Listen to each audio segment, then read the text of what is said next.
the strongest support of the Fourth Hokage. Hey! Look who's back for more adventures. We love having you here to continue this story that keeps us all awake. Important note, all of this is pure fiction.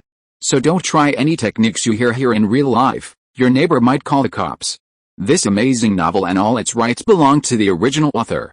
We're just the ones giving it voice and drama. Are you enjoying the show? Prove it by subscribing to our YouTube channel and leaving that like that motivates us so much. And if you want VIP access to exclusive content, our Patreon is waiting with things you won't find anywhere else. Chapter 103, Boiling Ambition. In a darkness purer than ink, the Uchiha clan members are silently concentrating. The darkness cannot block their eyes, those bloodshot eyes help them see through all the black fog, making them believe that they are close to the source of the truth. This huge team composed of most of the young and strong in the clan makes the Uchiha clan believe that they already have the power to rule and dominate this era. The madly spinning Magatama is silently playing a waltz of destruction. The hurricane passes. All the shackles used to restrict the Uchiha clan are torn apart in an instant, and the beasts that broke out of the cage finally lost their last sanity. Hokage and Yan. The Uchiha clan rushed madly in that direction. There, waiting for them will be a group of dying people waiting for their slaughter, the incompetent remnants left over from the previous era. At least, that's how they see it. Inside the Hokage village, such scenes were extremely rare. Groups of ninja gathered together, displaying a strict discipline only found in the military. The 12 vertical columns and 3 horizontal rows were neatly organized, and the masks covering each of their faces clearly explained their identities, Konoha and Bu. It was obviously illogical for the special force, which had only existed in the shadows and blind spots, to gather here in such a striking manner. However, considering what they were about to do, it all seemed to make sense. After all, this mission was to eliminate the most powerful clan within the wood industry. Even for the village's most authoritative Hokage, this was no easy task. Silently, this special forces-like force had long upheld this glorious tradition, yet today, this silence seemed to carry a certain unknown aura, not a fierce, murderous aura, but rather a gloomy, deadly air. But at this moment, no one would likely dwell on such trivial matters. As the first figure, carrying a round fan, emerged from the nearby bushes, the Uchiha clan, in multiple numbers, quickly surrounded the approximately 30 Anbu. Their bright red eyes gleamed with bloodthirstiness, and driven by this frenzied drive, power erupted from their bodies like a fountain. In contrast, although they had immediately formed an array, the once feared Konoha Anbu seemed so insignificant at this moment. No one could withstand the Uchiha's wrath. Attack! A slightly mocking call echoed, and at this close range, the Uchiha clan finally launched an attack against Konoha. Fire style, Great Fireball Jutsu, Fire style, Phoenix Flower Jutsu, Fire style, Dragon Fire Jutsu. A chorus of fire-style ninjutsu quickly transformed everything around them into a sea of flames, and within a short time, the dazzling light illuminated the area like daylight. The flames, seemingly intent on consuming everything, showed no mercy, and within the encirclement, the small square formation of 30 men quickly vanished. When the numerical disparity between the two sides reached a certain level, a battle between ninjas usually ended quickly. But this time, it was destined to be an exception. Earth-style, Heart Decapitation Jutsu. At first, only a few Uchiha clansmen were dragged underground, and the ensuing slaughter effortlessly claimed their lives. Even then, most of the clansmen hadn't recovered from the dazzling display before their eyes. This scene felt like a preview of the Uchiha's fate. Against that radiant backdrop, the giant, intent on gazing at the stars, never noticed the poisonous thorns already growing at their feet. The slaughter began. However, this time, the battle wasn't as smooth as the Konoha clans had hoped. The Uchiha, blessed with innate power and boundless wisdom, this time, they stood against the tide of time. Was it a trap? Feelings of betrayal filled their hearts, yet even in this situation, the proud Uchiha never considered surrender. Kill them all, how dare you defy the dignity of the Uchiha? Damn it! Finish them off, and find that bitch, Eagle. Puff, with a soft sound, a kunai of unstoppable speed was hurled. In the blink of an eye, the roaring Uchiha collapsed. Atop the tallest tree, a woman suddenly appeared, and in her eyes, a sinister triangular windmill slowly turned. You all deserve to die, neither sadness nor joy. You are excluding Orochimaru not because you are standing on Konoha's side and want to abide by the law, Zen'yong said with half-closed eyes, as if everything is under control. You just want to take a leading position in the cooperation with him. Without you, he would not be able to continue his research. I admit that you have a good vision and discovered Orochimaru's talent, but the first wrong move you made was to let me join forces with Orochimaru. You underestimated him. A smile appeared on the corner of Zenion's mouth. A mortal reincarnation, an ninjutsu that plays with the dead. As long as you have this technique, it is easy to gain power. Chapter 104, The Last Step. Impure World Reincarnation. Danzo was certainly familiar with this technique. After all, even though it was recorded in the Book of Ninja, it was a very powerful ninjutsu. Even if they knew the complete formula, it would be difficult for an average ninja to perform it accurately. But in theory, it was indeed possible to perform Impure World Reincarnation multiple times. If that were the case, no, if that were the case alone, it would still be impossible to compete with the Uchiha, unless... Danzo's pupils suddenly constricted. Huh? Have you figured that out yet? Indeed, theoretically, Shinryu's Impure World Reincarnation shouldn't be able to summon any cage-level powerhouse. But in reality, not long ago, not long after Shinryu and Orochimaru left Konoha, Hanzo, the demigod of the Rain Village, suddenly disappeared. Demigod, those who undergo Impure World Reincarnation possess the ability to remain immortal. As long as the spell engraved on their brain remains intact, the user can continue to control them. In this scenario, the battle between the demigod and the Uchiha would be almost one-sided. It must be said, it was a truly brilliant move, but... I don't know how you'll manage to avoid Sarutobi's eyes and ears, but do you really think the old man will remain indifferent, allowing one faction in the village to annihilate another? Unless it was absolutely necessary or unavoidable, Sarutobi clearly wouldn't allow such a thing to happen. At the very least, he'd make the perpetrators pay a substantial price. Only then could the situation in the village be balanced.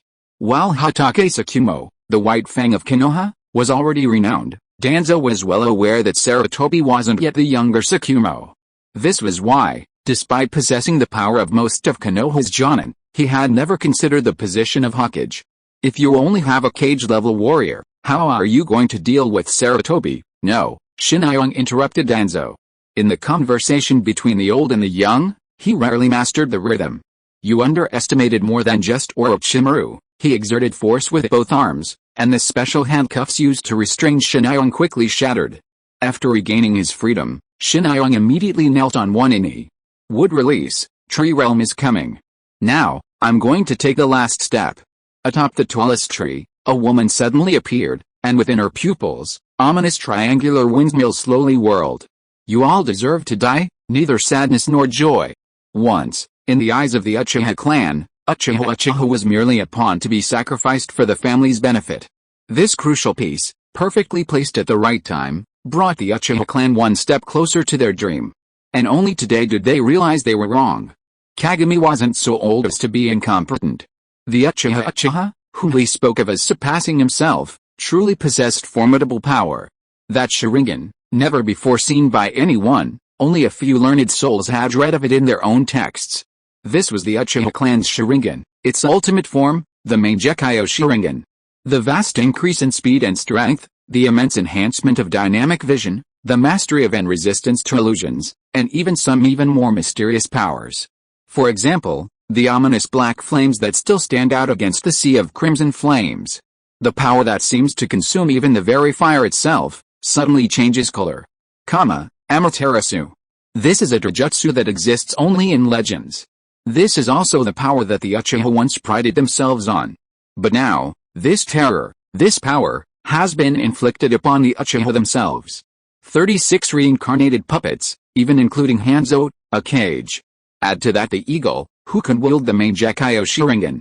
The outcome of this duel was doomed from the moment the Uchiha rashly exposed themselves to the enemy's trap.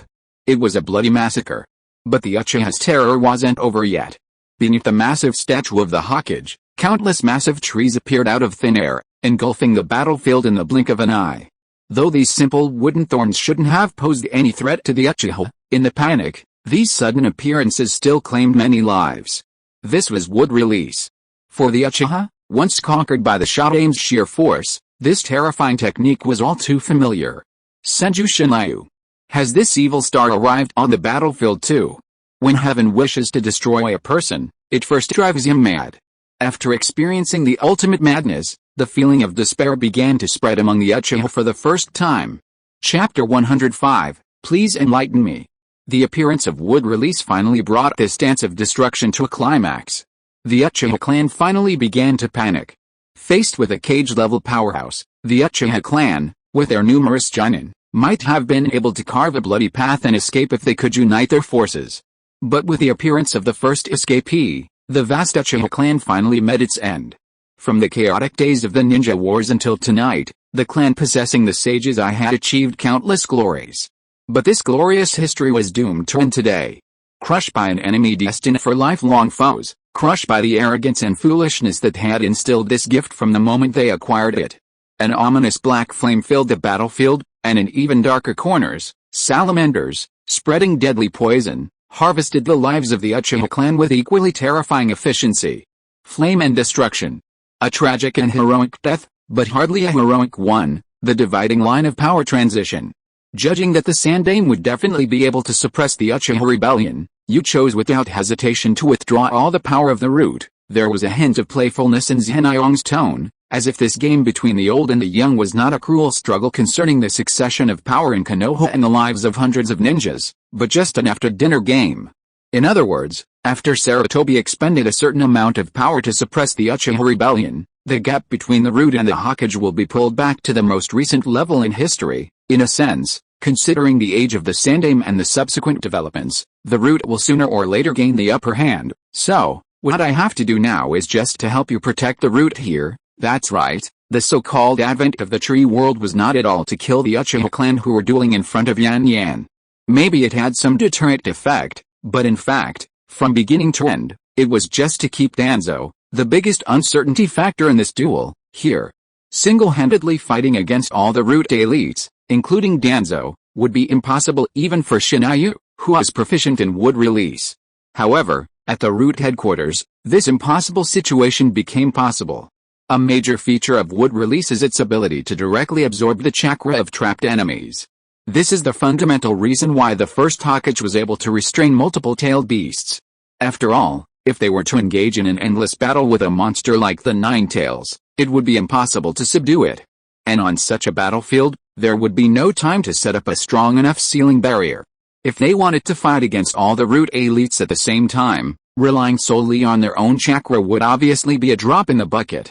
Compared to the First Hokage, his ninjutsu was not enough to fight Danzo while also instantly killing other Chunin, even elite Chunin.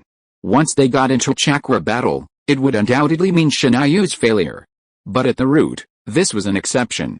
As the captain of a detachment of Konoha's root, Shinayon possesses information that is difficult for ordinary people to know, including the location of the dungeon where the root holds important criminals. This group of prisoners, numbering perhaps dozens of people, has become the best nutrient for wood release. Shinayon continuously draws out their chakra, and even their life energy. In front of the root elites, those terrifying wood release techniques suddenly become even more terrifying. Then, Shinayon made a standard request for advice. Danzo-sama, please teach me. The pitch-black night, though one side of Konoha was illuminated by the flames of war, within the Uchiha mansion, a thick, impenetrable darkness weighed heavily on the hearts of every clan member. Compared to those who had formerly rebelled, those gathered here consisted mostly of women and children, barely able to fight, and a few conservatives whose power had been usurped by other clansmen. For now, all they could do was huddle around Kagami, quietly awaiting the arrival of daylight, when all the mysteries would be revealed. But someone, apparently, shattered this eerie silence. I am a guard of the Senju clan. The voice was ethereal and crisp, and in any other context, it would have garnered considerable favor. However, there was a hint of solemnity in the young man's words. If it is convenient, I would like to speak with Elder Uchiha Kagami. As he finished speaking, more dark figures materialized from nowhere behind him. Chapter 106, Cleared. You are from Senju Shinayu? Kagami's voice sounded somewhat helpless. The Senju clan, although not like the Uchiha clan where everyone possesses great power, this clan always produces geniuses with extraordinary abilities. It was like Tsukima, it was like Haim, and now, it was this boy called Senju Shinayu. The rise of a legend is always full of coincidences and adventures. Shinayu is no exception. From his appearance to his rise, he was as fast as a meteor. Before people could react, he had grown to his current level, With a flip of his hand, the whole of Konoha would be shocked by him. The boy frowned, his fair skin, as beautiful as a woman's, added a delicate beauty. I think you should call Shinayu the Shinayu clan leader. That's right, for you know, Senju Shinayu, who saved him from that dark night, is everything to him. So, without hesitation, he transformed Liang Yi into Yu, becoming Senju's guardian clan. Protecting Shinayu and Senju, rather than restoring the clan, gave him a greater sense of purpose. For Senju, he would risk everything. In 5 years, the child he'd become Shinayu's right-hand man. Not just because of his unique bloodline, but more importantly, for Shinayu, Yu Yin had become Senju's utterly loyal advisor. This brat could truly be described as incredibly intelligent. Pardon my intrusion, he said, bowing his head slightly before rising in a high voice. Elder Jing should understand the current state of the Uchiha clan. The so-called powerful Uchiha clan is a thing of the past. Such contemptuous remarks, uttered in the past at the Uchiha clan headquarters, would have meant the wrath of the Uchiha clan. But today, is an exception. The already old Kagami suddenly became even older. As if a gust of wind would blow down this monument of Uchiha. No one knows better than him what kind of destruction the Uchiha clan will face. The old man sighed deeply and was speechless for a long time. No, maybe that's not right, continued Yin Yu, who was still just a teenager. He knew very well that his master did not send him here to fight against the remnants of Uchiha. This may be the beginning of Uchiha's glorious journey again. You mean? Eagle, how could Kagami, who is already old and wise, not understand what the other party meant? Since Senju Shinayu sent people here, and the purpose was not to wipe out the remnants, then what he was going to do was obvious. This was an ambition that the first generation had never had. Of course, this was also Shinayu's biggest advantage over Tsukima. If Uchiha Madara was a member of Senju Hashirame's clan, then what would happen to Senju and Uchiha? For the pinnacle of that era, this was an utterly impossible feat, but for Usagi and Shinayu, it was a perfectly natural outcome. You've always been wise, Jinjetsu smiled, handing a short sword to Kagami. Compared to Shinayu's overt schemes, the young Jinjetsu had a more meticulous plan. He would assist his master and handle every detail. Konoha needs an explanation from the Uchiha? Konoha wouldn't easily forgive the Uchiha's betrayal simply because they had completely annihilated the rebel army. Under normal circumstances, the Uchiha would undoubtedly be expelled from Konoha. But Shinayu offered them another path. By aligning themselves with the Senju clan, the Uchiha clan would have a chance of survival. However, someone would ultimately have to bear the brunt of the villagers' wrath. And the Senju clan must not be made a scapegoat. Kagami was initially surprised, but then the old man calmly took the short sword and, without hesitation, slashed at his own throat. But a small hand stopped him. I think, you have another way. I can't do this. Jing's hands trembled. This isn't a negotiation. You don't have a choice. Yin raised his hand slightly. Behind him, all the men in black simultaneously prepared for battle, so, the old man could only return to the clan in despair. As for what happened next, Yin no longer needed to worry. It's true that using Uchiha Jing's head as a bargaining chip for atonement would be absolutely sufficient. But on the other hand, if that were truly the case, then the wives and children of the clan who had lost their husbands would hold an absolute grudge against Senju. And this resentment would turn into an even more powerful murderous intent, gathering around Senju. Although from a global perspective, this threat was very limited, there was no need to retain this hidden danger. Well, let's change our thinking. If one head is not enough, then just take a few more. Let Kagami, as the chief elder, select the culprits of this rebellion from within the Uchiha clan. On the one hand, this will be the best deterrent to the remnants of the rebellion, and on the other hand, it will also reduce the prestige of Kagami, the chief elder, to the lowest level.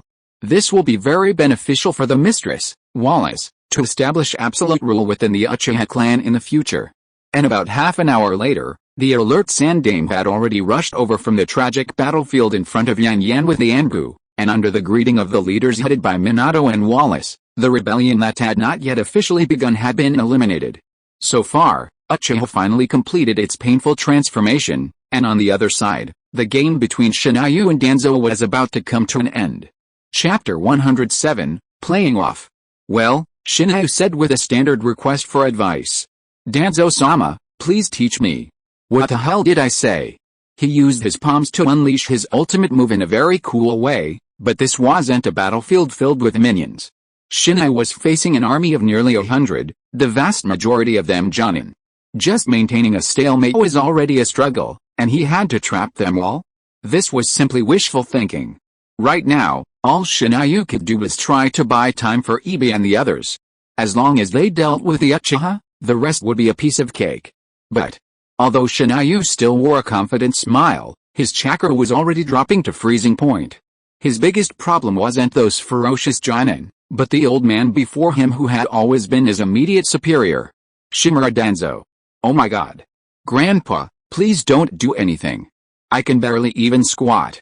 If you come over here, I'll just have to raise my hands in surrender. What? Why are you so weak? A wood release user can't even handle Danzo. Bullshit. That's all bullshit. Shinai was now facing Shimura Danzo, a wind-released ninja who was a disciple of the Second Hokage, along with the Sandaime. It's no exaggeration to say that this usually silent, gloomy old man has experienced more life and death battles than Shinai has fought in combined. Whether in terms of combat experience or personal strength, this old man is definitely stronger than the average Kage. Okay, let me recap Shinai's current situation. He has to face 100 elite roots and the encirclement of the big boss, Shimura Danzo. And the problem is, this idiot can't even escape. It would be better to just kill him. Of course, this is just talk. Better to live than to die had always been Jinayong's life motto.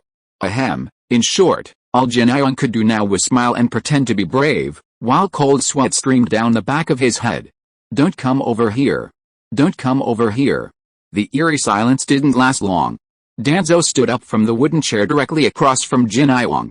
The old man, speaking in a low voice and looking as if on the verge of death, at this moment displayed the qualities of a Kage-level powerhouse. His seemingly slow but actually swift movements deflected the hidden moves that Jinayong had initially placed on the wooden chair, and without warning, he pounced on Jinayong. His expression remained neutral, neither sad nor happy. Even in the face of death, the old man remained as unpredictable as ever. There were no flaws to be found in his running movements, no targets to be determined from his eyes, and even less to be understood from his hands hidden within his wide sleeves, his opponent's prepared strategy. The distance between them wasn't great to begin with. For a ninja with incredible mobility, crossing it was a blink of an eye. Danzo had already begun his charge. Though he couldn't discern any tactical intentions, Shinai, possessing the foresight to predict the future, managed to make a grudging judgment. Wood release, Sword Mountain. Capturing the opponent's pace and executing a perfectly timed wood release jutsu was a helpless move for Shinai, but for any ordinary ninja, it was a sure win. Unfortunately, this time, his opponent was Danzo. Bang! The wood release jutsu pierced his body unimpeded, but after a puff of smoke vanished, only a wooden stake remained. Substitution jutsu. Whether in terms of reflexes or hand seal speed, judging by this strike, this fellow is undoubtedly a ninja on par with Sarutobi in these two areas. Could he truly be considered a lifelong rival? Damn it! Now is not the time to admire. With his foresight, this outcome wasn't a surprise to Shinai. He'd already begun searching for Danzo's true form. Even with his foresight, Shinai had only just managed to defend himself before Danzo's attack arrived. Wind style, vacuum ball. Wood style, wood wall. Powerful escape techniques collided, and the wooden wall was instantly reduced to a cloud of sawdust. On the other side of the wall, Danzo vanished from Shinai's sight once again. Damn it! Where had he escaped to during that brief moment of sight? With the ability to foresee the future, this was the first time Shinai had experienced such a difficult battle. Excellent plan, a cold voice suddenly broke into Shinai's ears, and for Shinai, every hair on his body stood on end. Damn it! When? But you forgot this, until this moment, a sentence has been echoing in Shinai's mind. Damn, it's too late. Dividing line of emotion. About half an hour later, the alert Sandaime had brought the Anbu from the tragic battlefield in front of Yan Yan, and under the greeting of the leaders headed by Minato and Eagle, the rebellion that had not yet officially started had been cleared up. Looking at these little kids in front of him who seemed to be confused yesterday, Sarutobi sighed helplessly. For him, who had hoped for a more gentle resolution to the Uchiha incident, this outcome was clearly less than ideal. But Sarutobi didn't deny that if the Uchiha clan truly chose to rebel, he would immediately and ruthlessly kill them all, expelling them from Konoha. They had grown up. His gaze swept across the thick darkness, toward the Hokage rock. Several of his disciples, even Minato, came to mind. Old friend, since you've made your decision, shouldn't I also lay down my burdens? For the first time, Sarutobi, known as the ninja hero, felt the urge to retire. Chapter 108, Because of Selfishness. Excellent plan, a cold voice suddenly broke into Jinayu's ears, and for him, every hair on his body stood up. Damn it. When? But you forgot this. Until that moment, a single sentence echoed in Jinayu's mind. Damn it, this is too much? In a duel between masters, a single mistake can often lead to death. This is why, in the ninja world, duels between masters usually don't last long. Normally, Jinayu could probably rely on his abundant chakra to create a fighting environment as favorable as possible, but this time, he couldn't do that. The sudden change in fighting style brought the expected defeat, but this defeat was too swift. Proficient in sealing techniques, wind escape techniques, earth escape techniques, and other mainstream ninjutsu. When the opponent touched his head, May remembered that when Danzo planted the seal on the root members, he only touched their foreheads lightly, just like now. A very good plan. Just as Danzo had said, Shinayu had planned this operation very thoroughly, but unfortunately, it had failed. If Danzo had captured Shinayu here alive, or even killed him outright. If Shinayu, the pillar of this plan, lost his original role, both the Eagle and the Senju would have lost all their status within Konoha village. My head hurts. For Shinayu, his mental strength, far surpassing that of an average person, became a source of agony at this moment. Had he simply fainted at the outset, he wouldn't be in excruciating pain now, right? In the root basement, Danzo sat calmly on the wooden chair Shinayu had prepared for him, watching everything unfold silently. His eyes held neither disappointment nor any perverse pleasure in torment, only a sense of relief. The old man remained silent. One might even wonder if he was naturally sullen and forbidding, otherwise why would he be so stingy with even the simplest smile? He had gone through so much trouble to obtain this young man of immense potential from the Sandaime, risking impeachment from the village to send him into battle and train him, mobilizing all the resources of the root to aid his growth, even personally raising him to a position where he could rival him. And after all this, all for the sake of a simple and brutal murder? Wasting an opportunity for Konoha's rise in vain? If that were truly the case, Danzo was a true fool. From the very beginning, everything today had been in his plan, but he just didn't know how or where it would unfold. Compared to the glittering position of Hokage, the root needed strength and means, not support and popularity. The root of Konoha, including the families that supported the root, would not support a Senju Shinayu single-handedly supported by Danzo. They would hesitate and waver, but if the new leader of the root was a Senju Shinayu who defeated Danzo to ascend to the throne, then there would be no doubt at all. The root, originally a place that worshipped the strong, Danzo was old, and what the root needed now was a younger, more powerful Senju Shinayu. Therefore, the mark that Danzo had just planted on Shinayu's forehead was not the mark of a root member, but the key to control those marks. This invisible, intangible constraint symbolized the true power of the root. If this young man hadn't appeared, Danzo would probably never have done this in his life, right? After all, he was a selfish man, selfish to the extreme. He was obsessed with his own desires. To achieve his goals, he would sacrifice any ally, betray any alliance if it meant gaining a more advantageous position. Indeed, his existence was originally like a root hidden in the soil. His sole desire and goal was to build the most powerful Konoha. Yes, that was why he entrusted his power, his position, his future, to Shinayu. Because of selfishness. Because of the selfish desire to put Konoha above all others. Chapter 109, Just assume that I like being passive. The long night finally passed. With the first rays of dawn, the bloodshed and terror faded. Konoha, its former tranquility, returned. The horrific riot of the previous night might never be recorded in history, a secret shared only by the Uchiha and Konoha, witnesses of it. Thus, the storm had quietly ended before it had even begun. And after this sudden, earth-shaking event, several young men entered Konoha's elite, a sort of retirement home. The Uchiha clan, Uchiha. Though the loss of most of their young men had long since disqualified them from the title of a powerful clan, now, under the leadership of the new matriarch, no one in Konoha dared to underestimate the Uchiha's might. According to insiders, Uchiha has reached the rank of Kage, becoming the closest thing to Madara Uchiha in decades. To these elders, The name itself is like Senju Tsukima, possessing or inspiring power. Beyond that, the deeper reason why other Konoha factions, once suppressed by the Uchiha clan, haven't taken any action is probably something else entirely. As the head of the Senju clan, the young man's future was already highly regarded by most of the village, but no one could have imagined that this 19-year-old would achieve this. The biggest change brought about by this earthquake within Konoha is undoubtedly the ownership of the root.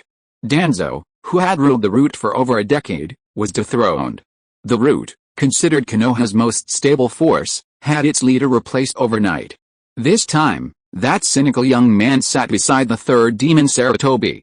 The root of Konoha, Senju Shinayu. From this day forward, this name will replace Danzo Shimura as the village's greatest taboo. Shinayu, long considered a contender for the Fourth Hokage, has chosen a completely different path. He will become the root of Konoha. All that is known is that this young man possesses the ability of wood release, but the actual techniques and strengths of his abilities remain completely unknown to those living in Konoha. The unknown brings with it immense fear. Even without all that, how could someone at this age, capable of overthrowing Danzo, be anything but ordinary? Perhaps, the most detailed information people have about him is that he has an ambiguous relationship with Uchiha, the new head of the Uchiha clan, dividing line for the meeting. Even if you counted them on your fingers, there wouldn't be fewer than Minato and Kushina. However, compared to Minato's mutual affection and frequent romantic encounters, Shinayu and Washi were far more miserable. Being on opposing sides during a war, it was impossible for them to have any contact at all, and the battlefield wasn't the ideal place for romance. It was precisely because of this that, unlike ordinary couples, after having shared life and death together, they couldn't even chat and exchange words like ordinary lovers. Until today. Only when Shinayu and Washi became strong enough to overcome this prejudice did this doomed marriage finally see a turnaround. I had originally planned to go to a clothing store to pick out a suit, but after much deliberation, Shinayu opted for his usual black G. Wearing a suit always felt a bit strange. After all, they were all ninjas, and wearing the uniform that symbolized the head of an Anbu organization, ahem. The black sacred robe was just too unlucky. Hey, what's that look in your eyes? It's not because he's afraid of being beaten out by Eagle, ahem, I'm serious. Anyway, after cleaning himself up, Shinayu, with the support of his family and Minato, arrived at the Uchiha clan's residence. As a Senju, inviting the Uchiha clan leader to a banquet. 5 years ago, this would have definitely been considered treacherous, but from another perspective, Shinayu is also scheming now. Anyway, let's knock on the door first. As soon as he extended his right hand, Shinayu was slightly startled, and then a smile appeared on his lips. This time it was different. There was no disgusting contempt in that smile, only a hint of warmth and indescribable tenderness. So, when Eagle pushed open the Uchiha clan's door, that smile was quickly engraved in her eyes. How about it, silly girl? I'll take it. Shinayu opened his arms, wanting to give her a big hug. As the revolutionary predecessors taught you, no matter what, it's always good to hug before you meet again. Before coming here, Jinayong had consulted numerous love guides and even consulted Minato, a seasoned veteran. But compared to the somewhat sassy young woman, the handsome-looking but manly Jiu is clearly more direct. Before Jinayong could even finish his words, moist lips fiercely blocked the remaining words out. Compared to Jinayong, who had been a virgin for 2 lifetimes, Jiu, who was still a little girl, was much bolder. In any case, Jinayong didn't feel the slightest resistance from the small, yet still willing tongue. It felt as if a venomous snake, filled with aggressive desire, had slithered between his lips and teeth, plundering and plundering his saliva. He swore that if it weren't for his highly developed Yangdun physique, he would be lying on the ground right now, his brain deprived of oxygen, foaming at the mouth. Oh, but how did they say it? To die beneath the peony flowers, to be a ghost is still romantic. The only thing that bothered Jinayong was that he always seemed to be on the defensive. If one were to analyze the situation inside his mouth as a battle situation, then it seemed that he was more like the young wife. Chapter 110, How can I repair it? This is all a misunderstanding. Wait. If I keep doing this, I might lose my position in the family in the future? But he looks so comfortable. No. I'm a grown man. How can I leave this kind of thing to a woman? But I feel so soft and lazy and don't want to move. No. As mentioned above, after struggling for a long time, Jinayong finally, couldn't stand the onlookers inside and outside the door, so he decided to push Jiu away temporarily. Ahem. Hey, so many people are watching, not to mention that he blushed. Xianyang is now quite embarrassed. But looking at Jiu, what's the matter? Do you think they haven't kissed their wives? This is a sharp rebuttal that leaves people speechless. But the point of the problem is not here at all. Before Shinayu could even begin to complain, Eagle grabbed Shinayu and pulled him behind him, opened his scarlet Sharingan, and scanned the unsuspecting onlookers. He opened his main Jikayakin, didn't he? The onlookers scattered like birds and beasts. Strangely, even then, they suppressed a certain, meaningless smirk on their faces. And Shinayu was also in tears. Damn it, get ready to submit a 2,000-word inspection to the Hokage's office tomorrow. Alright, to avoid hurting any innocent people, Shinayu quickly pulled Eagle over. Sigh, if he took the initiative to smooth things over here, I'm afraid his future will be in jeopardy. While lamenting to himself, Shinayu continued to fulfill his original duties. My mom prepared a lot of delicious food today, Shinayu teased, scratching the delicate nose. She said she wanted to meet her future daughter-in-law for their son's marriage, not to mention Mizuho, even Nanmu, who usually doesn't care about anything, attaches great importance to it. Of course, they who love their sons deeply will not feel unhappy just because Eagle is a descendant of the Uchiha clan. In fact, the long-term ups and downs have almost worn out the glory of the Senju clan, and Shinayu, who has risen almost as the second Tsukeir, has absolute authority in the Senju clan. Until Shinayu stated his purpose, Eagle, who had been acting unusually fierce, blushed like an ordinary girl perhaps. In Eagle's mind, it is not shameful for Shinayu to express his inner feelings strongly, but talking about marriage and the like. In short, the tomboy who has been a child has finally shown her feminine side. Are we going today, at noon? Then I'll go change my clothes. Biting her lip, Jiu seemed to have made up her mind and hurried to the clan. In fact, in Shinayu's eyes, there was nothing wrong with the Uchiha family uniform she was wearing today. Apart from the logo on the round fan, it felt a bit like a couple's outfit with the one he was wearing. Wait. Why did I feel a little uncomfortable on my lips? He reached out and touched his lips subconsciously, and then a drop of cold sweat slid down his forehead. He finally understood why those guys looked like they wanted to laugh but didn't dare to. Big sister, do you have to be so hard? My capillaries are bursting. Maybe from tomorrow on, Xianyang's embarrassing situation will be told for a long time. Being kissed by his girlfriend and his lips turned red, this damn thing is just a misunderstanding. I'm not that weak. The miscalculated dividing line. After many twists and turns, Xianyang finally brought his bride back to the Senju residence. Well, why do I say a bride? Because she's wearing a kimono, right? And she's wearing makeup, right? Although she's very beautiful, but she doesn't look like an eagle at all, right? Feeling the other person's slightly trembling arm around him, even Xianyang himself stiffened a little. Ahem. I'm back. As Xianyang pushed open the door, he hadn't yet realized that the scene he'd encountered at the entrance would become his biggest mistake. Welcome back, my lord. Yuan, also clad in a white robe, knelt to one side and, as always, bowed respectfully. Here it comes again. I clearly told this child not to do this. Or was this just to impress the future mistress? Hey, Yuan, I told you not to do this kind of thing at home anymore. Xianyang's voice was somewhat weak. He'd tried this kind of persuasion many times, but with little effect. And today was the day he'd brought Jiu back to meet his mother. That was enough to make him anxious.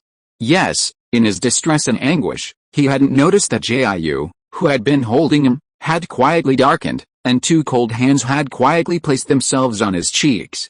Jin, pulling, pain. Hand, pulling, pain, pain, pain. Zhen, kneading, Yamidi. Yang, stretched to the limit, he suddenly released. This was truly a life-threatening situation. Overwhelmed, Jin Yang covered his face with his hands, tears welling up in his eyes as he turned back, only to see that Jiu was already on the verge of a rampage. Cold sweat immediately soaked his back. What happened? Do you let little girls like this serve you every day at home? Damn it. Jin Yang's eyes filled with hot tears, and he stared at the ceiling in grief. Don't use the same trope twice. Damn it, Kiketsu. What do I have to say to make you believe? This is all a misunderstanding.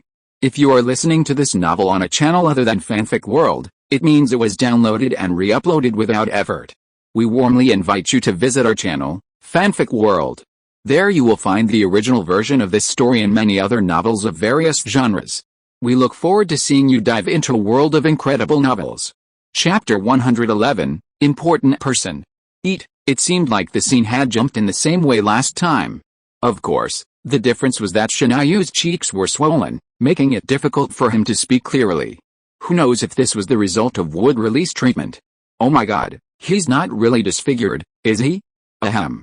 Anyway, after paying the price of turning into a pig's head, Shinai finally explained everything about Tsukijin. Just like Minato always cared for him like his own son as a child, perhaps it was because Mizuho had given all her love for her daughter to Tsukijin since she was little, and in a way, Tsukijin lived up to everyone's expectations. His oval face hadn't gained any firmer features with age, but instead had become smoother and fairer. So if he really didn't explain anything and just sat there, most people would probably mistake him for a girl. After all, in terms of appearance and voice, Tsukijin gave people the impression of a lady from a noble family, even though Shinayu had sent him on many missions that could only be carried out underground over the years. As mentioned before, for the current Senju clan, this child has become the true confidant of clan leader Senju Shinayu. Even Shinayu himself can sense that this brat's scheming surpasses his own. Of course, Shinayu didn't include any of this nonsense in his explanation. He simply told Jiu that Yuan was a child of the Senju Guardian clan, temporarily staying with him because his parents had passed away at an early age. Although before the clever little Yuan called Mizuho to prove his point, Shinayu had been practically beaten to death. No more, no more, too much is enough to make me cry. Shinayu grabbed his chopsticks, thinking he'd eat more today, but Mizuho, as a mother, hit him hard on the back of his hand with her chopsticks. Who had offended him? Shinai was almost in tears. Why did he keep getting hurt today? What are you doing, Mom? Mizuho, always a bit volatile, glared at Shinayu, then looked at Jiu, who sat beside him, with a warm gaze. Tisk, what a lovely girl. Tall, well-proportioned, with smooth skin, and her long black hair is so beautiful and captivating. I have to say, Shinayu is quite good at choosing wives. You're the Uchiha Isama that Shinayu always mentions to us, right? Yes, auntie. Completely different from her usual macho demeanor, Isama, the usually carefree Isama, suddenly became incredibly shy in front of Shinayu's mother. Compared to when she just beat up Shinayu, she was like a completely different person. Well, that's understandable. After all, the relationship between mother-in-law and daughter-in-law is the biggest conflict of the modern era. Oh my, she's so beautiful. Even with her light makeup on, Shinayu had to admit that Isama looked even more beautiful today than usual.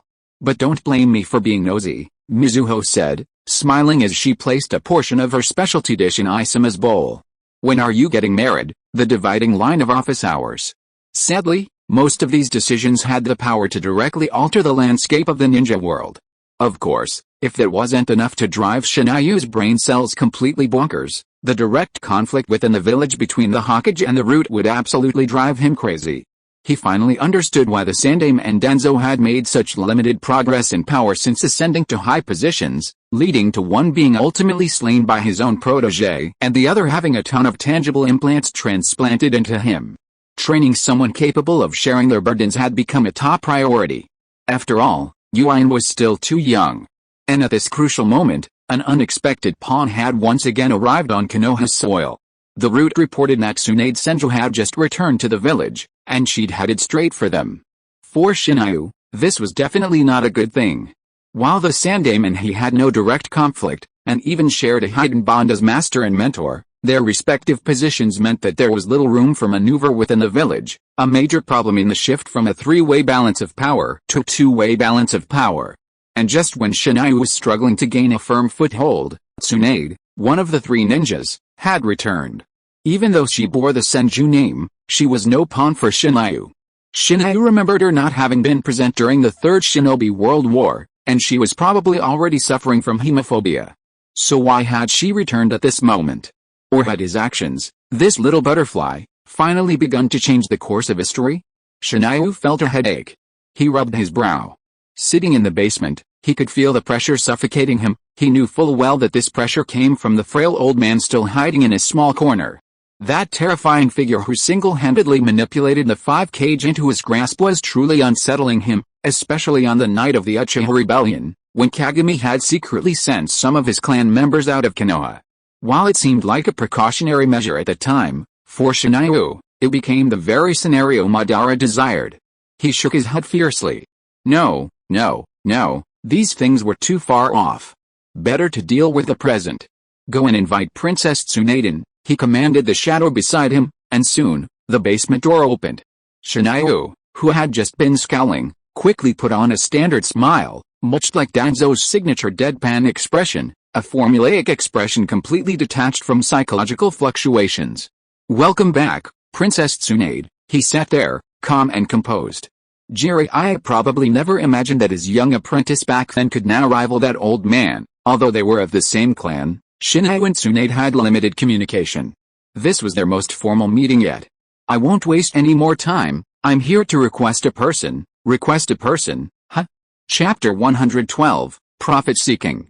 I won't waste any more time. I'm here to request someone, huh?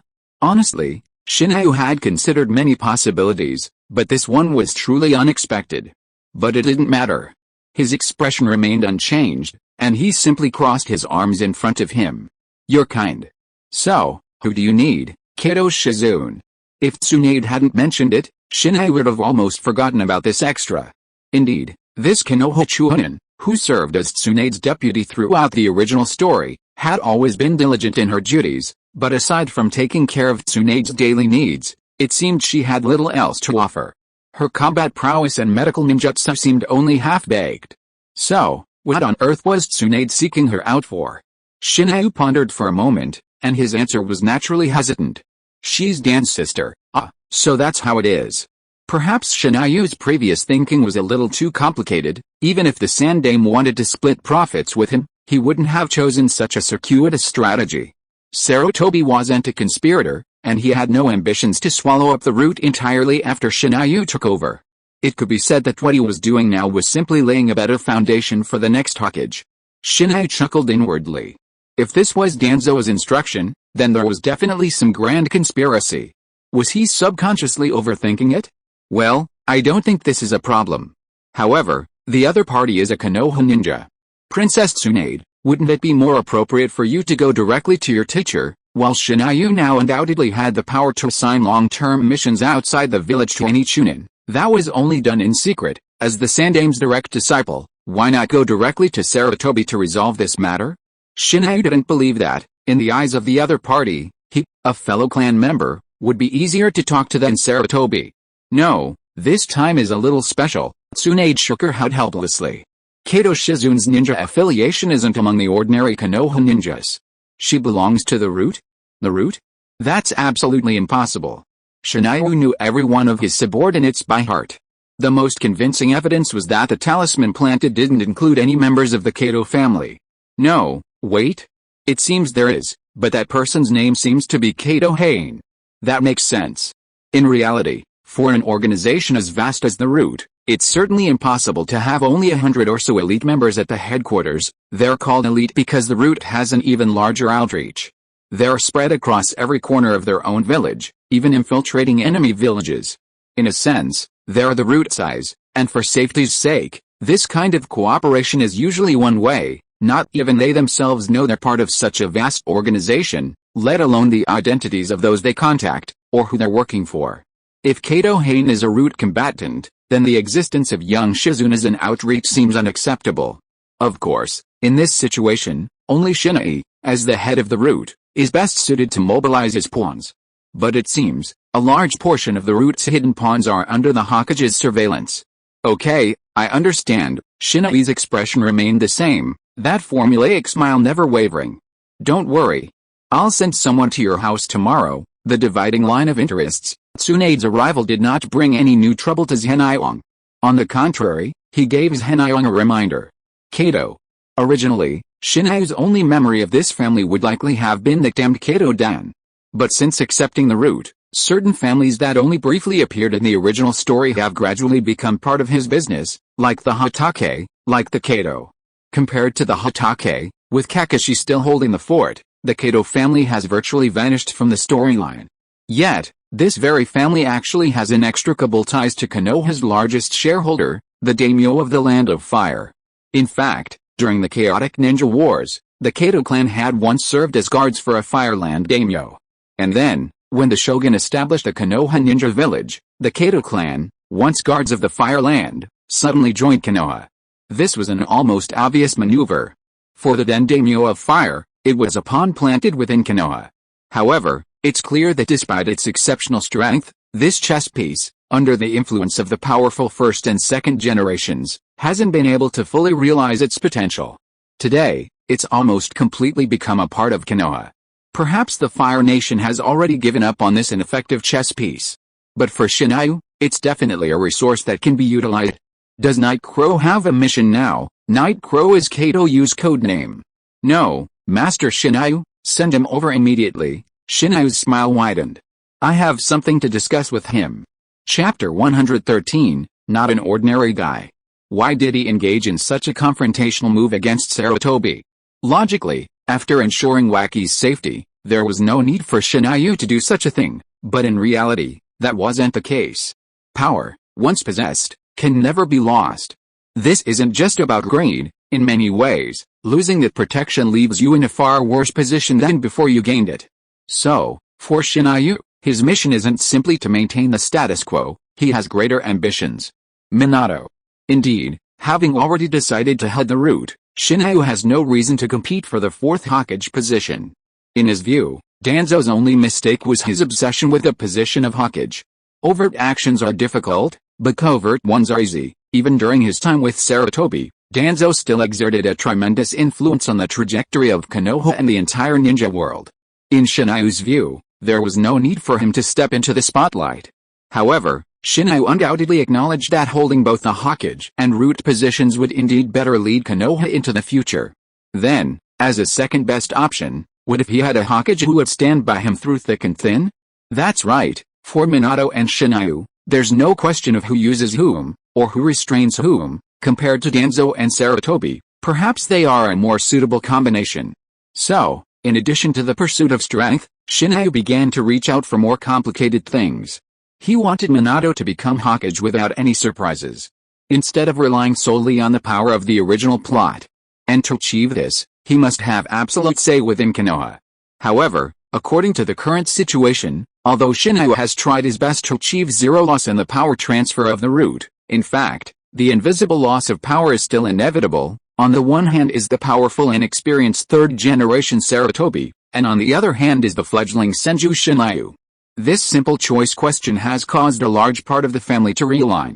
In other words, if this struggle were limited to Konoha, Shinayu would have virtually no hope.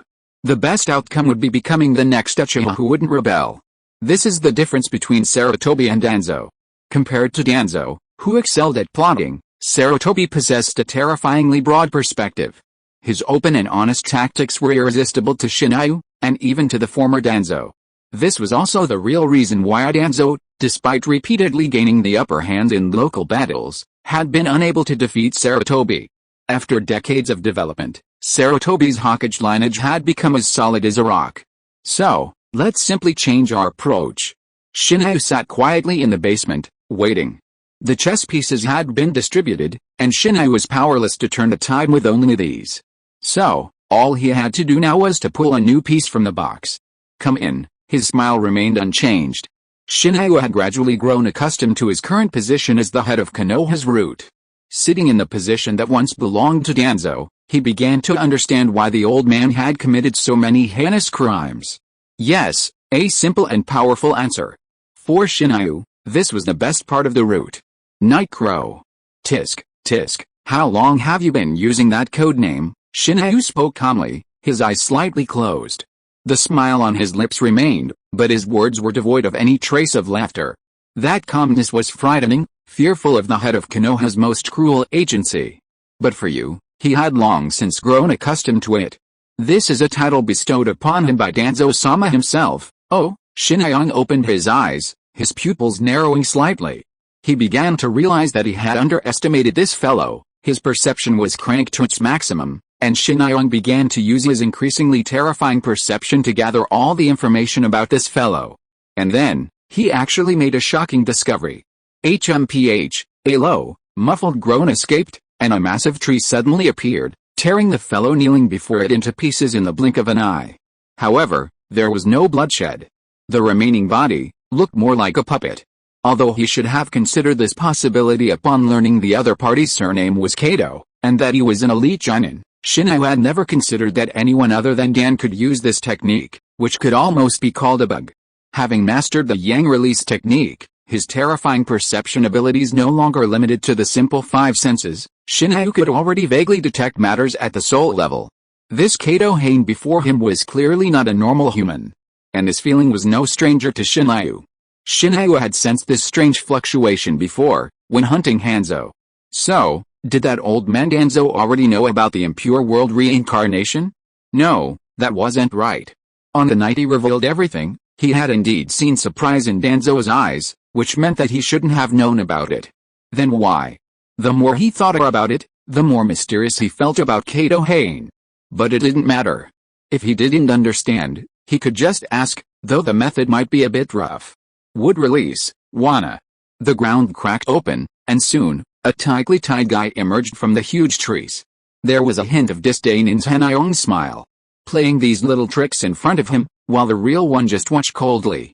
It was simply a dream. So, can we talk now? There was a kind of terrible chill in his tone. The kind of murderous intent that pierced one's spine. Shinayong hated guys who played tricks on him, especially those who were almost successful. His smile became more and more creepy. No matter what the result of today's conversation was, he would make this old guy regret his decision this time. Is the old guy Danzo the only one who knows about the spiritual transformation technique? Chapter 114, Foolish Ambition. His smile grew increasingly chilling. No matter the outcome of today's conversation, he would make the old man regret his decision. Is that old Danzo the only one who knows about the spiritualization technique? Faced with Shinayu's questioning, Kato Yu regretted for the first time his own overconfidence. Relying on his unique mastery of the spiritualization technique and the special Shikigami techniques inherited from his mother's family, he had used this technique to overcome numerous difficulties, but it was clear that such tricks were not enough to deceive the legendary wood release user. It wasn't until he saw that cold smile that Yu finally realized. This young man before him, even slightly younger than himself, could be called the closest ninja to the first generation, Hoshirama Senju. And the same young man had single-handedly defeated the feared Shimura Danzo. Confidence in his own abilities had blinded Yu to the point that he didn't even realize the terrifying foe he was facing. Haha. How reckless. No, Danzo-sama doesn't know about this, didn't the old man know? Shinayu's frown deepened. This matter seemed to be getting more and more complicated. The Kato family, could they be connected to the Fire Daimyo? I'll give you a minute to explain. This wasn't just about Shinayu's next move, it was crucial information about the very foundation of the root. No one knows about this. Yu gave a helpless smile. If there truly was some powerful force behind him, there wouldn't be much to worry about. However, from the beginning, this was just his own ambition. The spiritualization technique was just something I learned from Dan. Shinai couldn't be sure if this guy was lying. But at least judging by the seal's reaction, he was probably telling the truth. At least that's what the person involved saw. From Kato Yu's description, his actions, including monitoring Shinai, had no clear purpose, but were driven by personal desires. On the surface, that didn't make any sense. Even if Shinai hadn't noticed, how could his spy-like activities have been hidden from everyone in Konoha? And as for that old man Danzo? Even if you were beaten to death, Shinai would never believe that this old immortal who always planned everything so carefully would make such a stupid mistake. Trying to pull such a trick right under his nose? Even if he couldn't directly sense the subtle differences in souls like Shinai, Danzo, who was so meticulous in his arrangements, could easily find the answer from some clues. Then, the only explanation seemed to be that Yu was lying. There was some huge and terrifying organization behind him, protecting his actions. So, who could this organization be? He had infiltrated the root during Danzo's time as the leader. Such ambition and courage were definitely unparalleled. Most importantly, he had to have the corresponding strength to hold on to this precious chess piece. Who could it be? No, that's not right, it's impossible. Following this line of thought would only lead to contradictory answers.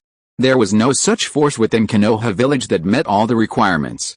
If it were a member of another village, even if they were powerful enough, Danzo would have eliminated them without hesitation. So, let's consider this from another perspective. Danzo knew about this from the beginning. Why didn't he eradicate this dangerous factor lurking nearby? Shinai seemed to have grasped a clue. He gently raised his palm and grasped the air. Wood release responded, instantly tightening. The powerful suction caused Yu's body to shrivel up, like a dying skeleton. This is the most basic punishment. With a gentle wave of his hand, the branches disbanded, and Yu, who had once seemed frail, refilled his body. This is because of the mark engraved in your body. Next time, you won't be so lucky. Yes, I understand. The extraction and replenishment of vitality were completed in an instant, but this feeling, I believe no one would want to experience it again. Tomorrow, you take Shizune to Princess Tsunade. She'll understand what's next. Go down. Yes. Sitting in the basement, Shinai looked at the slowly retreating figure with disdain. From beginning to end, Konoha hadn't understood the situation. He believed he'd seen everything, was close to the truth, but he'd never considered whether these were the truths that Danzo or the other higher-ups wanted him to see. Shinai's smile curled up once more. What a foolish ambition. However, for Shinai, this wasn't a bad thing. Subordinates who were either too foolish or too clever were usually unreliable. To form a complete force, one certainly needed loyal followers, but of course, in a sense, such wisecracking individuals were also indispensable, the dividing line of accountability. No more, Danzo, sitting there quietly with a fishing rod in hand, lost his former uprightness, but made people feel even more unfathomable. That's right, after completing the transfer of power, the old guy Danzo moved into the Senju clan's residence. You know who I'm talking about. Shinai had a sneer on his lips. He didn't dare to believe a word of this old man. Danzo was silent for a moment, then finally put away the fishing rod. Are you here because you think I haven't eliminated the hidden dangers? Of course not, Shinai said, gritting his teeth. I'm just curious why you didn't tell me how to use this important list. You know it now, don't you? Isn't that the point? Danzo stood up and walked towards his courtyard without looking back. The point is that you have improved. Shinai swore that if it weren't for the traditional virtue of respecting the elderly and loving the young, he would have rushed up and beaten this old guy to the point where he couldn't take care of himself. Chapter 115, Wedding Date. Troubles piled up one after another, and Shinai clearly needed time to fully understand the forces under his command. A skilled craftsman must first sharpen his tools before he can do his job well. Therefore, Shinai chose to keep the Konoha plotline a secret for now. Acting rashly without understanding anything would never yield good results. Shinai had already understood this all too well, whether on the battlefield or in power struggles. Well, putting these worries aside for now, for Shinai, and indeed for all of Konoha, a major event was recently underway. Minato Namikaze and Shinai Senju, two of the most prominent disciples of the three ninjas of Konoha, the Mad Demon Jiraiya, were about to get married. Marrying someone else, you beasts. Minato and Kushina had long been in love, and Shinai and Washi had been on the same page for a while. With some help from Mizuho, the two brothers decided to hold their wedding banquets together. Speaking of which, whether it was going to end from school when they were young, graduating early, or even being promoted to ninja rank, the two of them were usually almost the same. Let me make a malicious guess. If they got married at about the same time, does that mean their children would be about the same age in the future? Well, although they had experienced the test of many wars, Minato and Shinai were not afraid of such a scene, but for the entire Konoha, this was a rare good thing after the hardships of war. And for the upper echelons of Konoha, this was definitely more than just a simple wedding. Senju and Uchiha, the Hokage and the Konoha Jinchuriki. No matter which pair it was, their union meant a huge shock to Konoha. Of course, people, with their own thoughts, sent their blessings to the two newlyweds. Leaving the Roots basement, Shinai stretched out his arms. As long as he sat there, an instinctive repression cast a thick mask over him. Only when he left that place did Shinai resemble a mere 19-year-old. Let's go for a drink. Almost as soon as Shinai appeared, an arm rested on his shoulder. This was a tacit understanding between Minato and Shinai. After Minato perfected Flying Thunder God, he immediately gave Shinai a long-term seal, providing him with the most powerful support, whether on the battlefield or facing other dangers. Are you in such a good mood today? He looked at the blonde beside him. That healing smile was still as sunny as ever, but this time, it was filled with a touch of happiness. Well, how come you're getting married tomorrow? They were still young, after all. Even the future yondaime couldn't help but blush slightly when discussing this topic. This was finally a happy ending. Then aren't you going to see Kushina tonight? Shinayu smacked Minato's chest mischievously, his teasing eyes hinting at something sleazy or obscene. For once, Minato was in the mood for a joke. He shrugged helplessly. But my mom said a bride can't see her future husband before the wedding. Oh, how sad. As he spoke, Minato seemed to wipe away the non-existent tears from his eyes. Then there's no point in you coming to me, Shinayu gloated, spreading his hands. He wouldn't tell Minato that he and Wasi were actually quite open, kissing and touching each other. Tisk, tisk, tisk, you underestimate me. Minato raised a finger and shook it gently, a look that said, you're so naive. Shinayu silently distanced himself. I'm straight. Haha, get lost. He slapped Shinayu's head hard. As an older brother, Minato rarely resorted to violence to express his opinions. They're old friends from the ninja school. They want to celebrate for us. Ninja school. For Shinayu, that was indeed a distant memory. In fact, after deciding to cling to Minato's thigh, at least that was his plan at the time. To be more precise, Shinayu paid little attention to the kids in his class after that. With an adult's mentality, talking to them was practically torture. So, compared to the bright and approachable Minato, Shinayu mostly left the impression of a quiet top student, and a liberal arts major. As for the celebration, Shinayu looked at Minato in confusion. Do you really know what a bachelor's night party is? In fact, when Zenyaong and Minato finally arrived at their destination, the two who were supposed to be the protagonists of the party just found a corner in a low-key manner, drank and chatted with their familiar friends. The party had already started, although partly because Zenyaong got off work too late. But for ninjas who licked blood on the edge of a knife all day long, these small details are generally not cared about. A lot of people came, and they were all there. Tsukumo-sensei, Orochimaru, even many retired Konoha elders. No matter where Minato went, he always greeted everyone with a smile, and people were happy to talk to him. As for Shinayu, those who came here who didn't know him just raised their glasses to greet him, but those who knew his root identity were always a little afraid of him. Well, since he took over Danzo's job, it's not surprising that people don't like him. The banquet lasted until midnight, and people finally dispersed slowly. Ninjas have better discipline than ordinary people. No matter what, no one was so drunk that they needed to be carried away. The two protagonists, at this moment, held their wine jugs, sat on the tall Yanayan rock and admired the unique moonlight.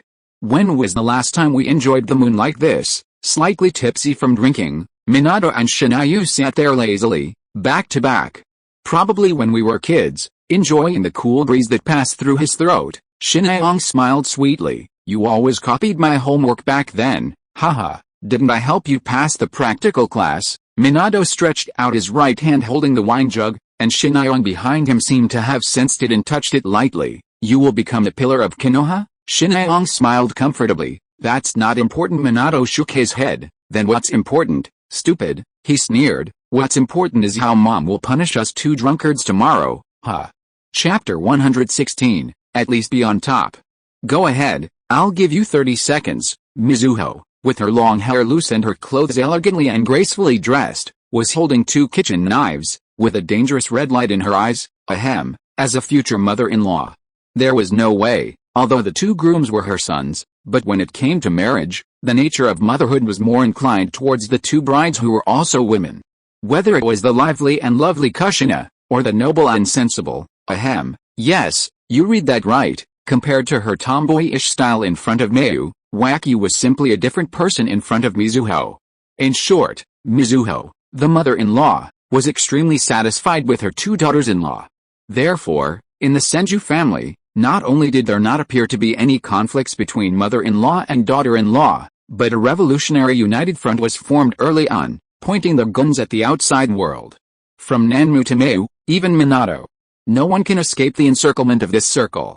Mom, let me explain. Actually, Jinyoung mustered up his courage, facing the terrifying aura that was almost visible to the naked eye surrounding Mizuho. It was already remarkable that he could not tremble, worthy of being the head of the root.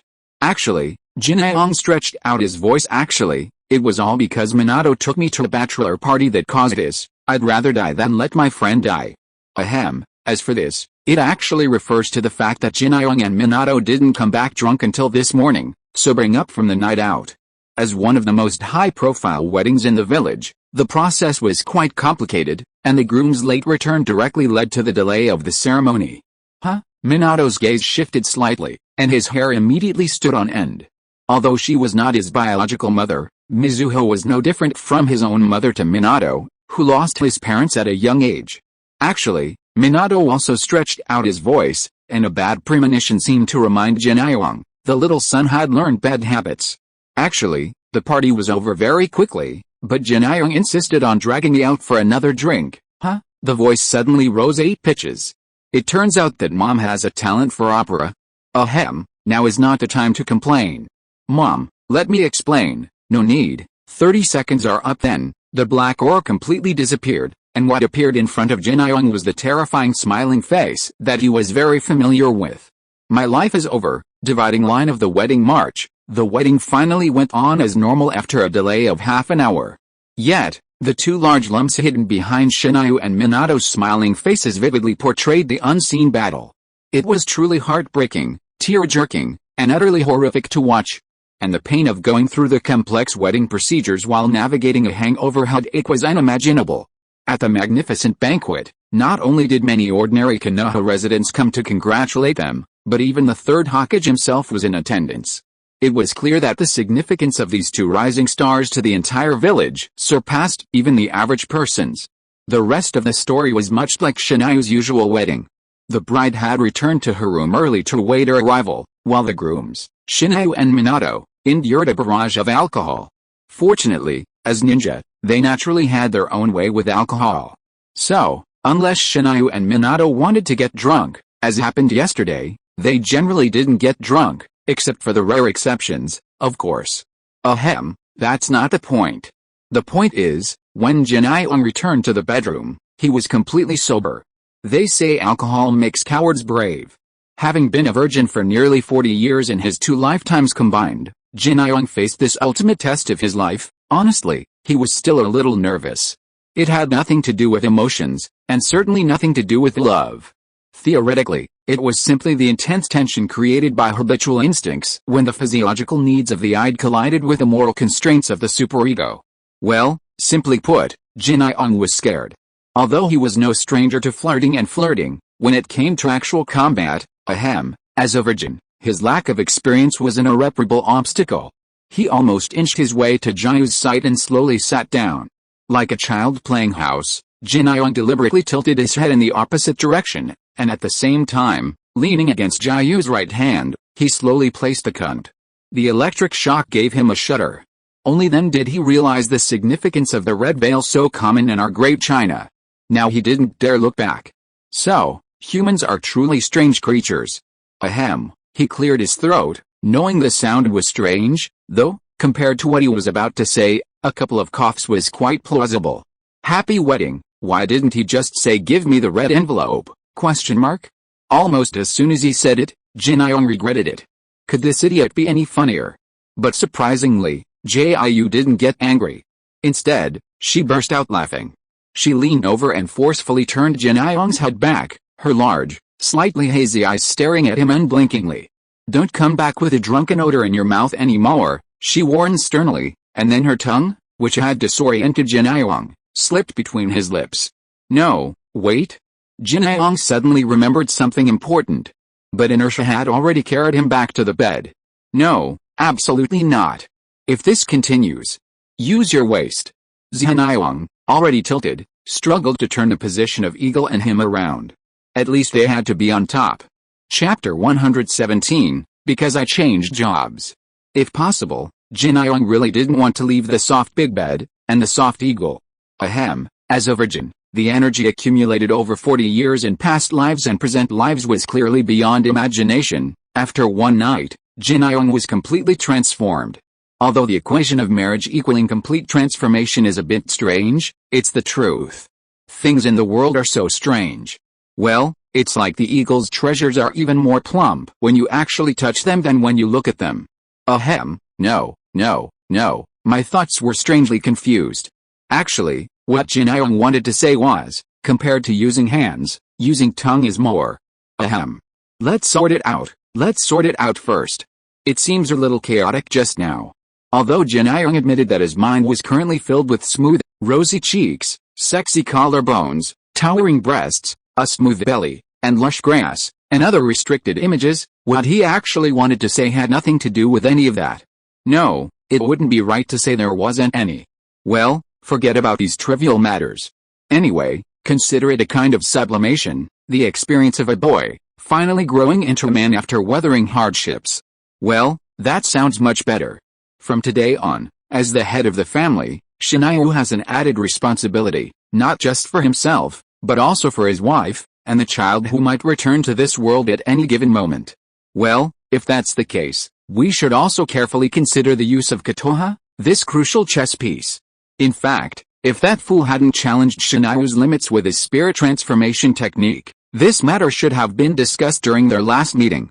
As mentioned before, according to Shinyu's plan, since he couldn't compete with the Hokage's line within the village, in order to achieve his ultimate goal of ensuring Minato's ascension to the Fourth Hokage, Shinyu began to seek power from outside the village. Of course, this doesn't mean seeking power from other villages. That would be espionage. Shinyu's goal is to reach out to higher authorities. You have to understand that every election for Hokage requires not only the recommendation of the previous Hokage, but more importantly, the approval of the Fireland Daimyo. In other words, if Minato could directly secure the Fire Daimyo's approval, his chances of becoming the Fourth Hokage would greatly increase. But if he approached the Fire Daimyo directly, after all, as a Daimyo, there seemed no reason to support a minor leader like Shinyu, who was at a disadvantage in the power struggle.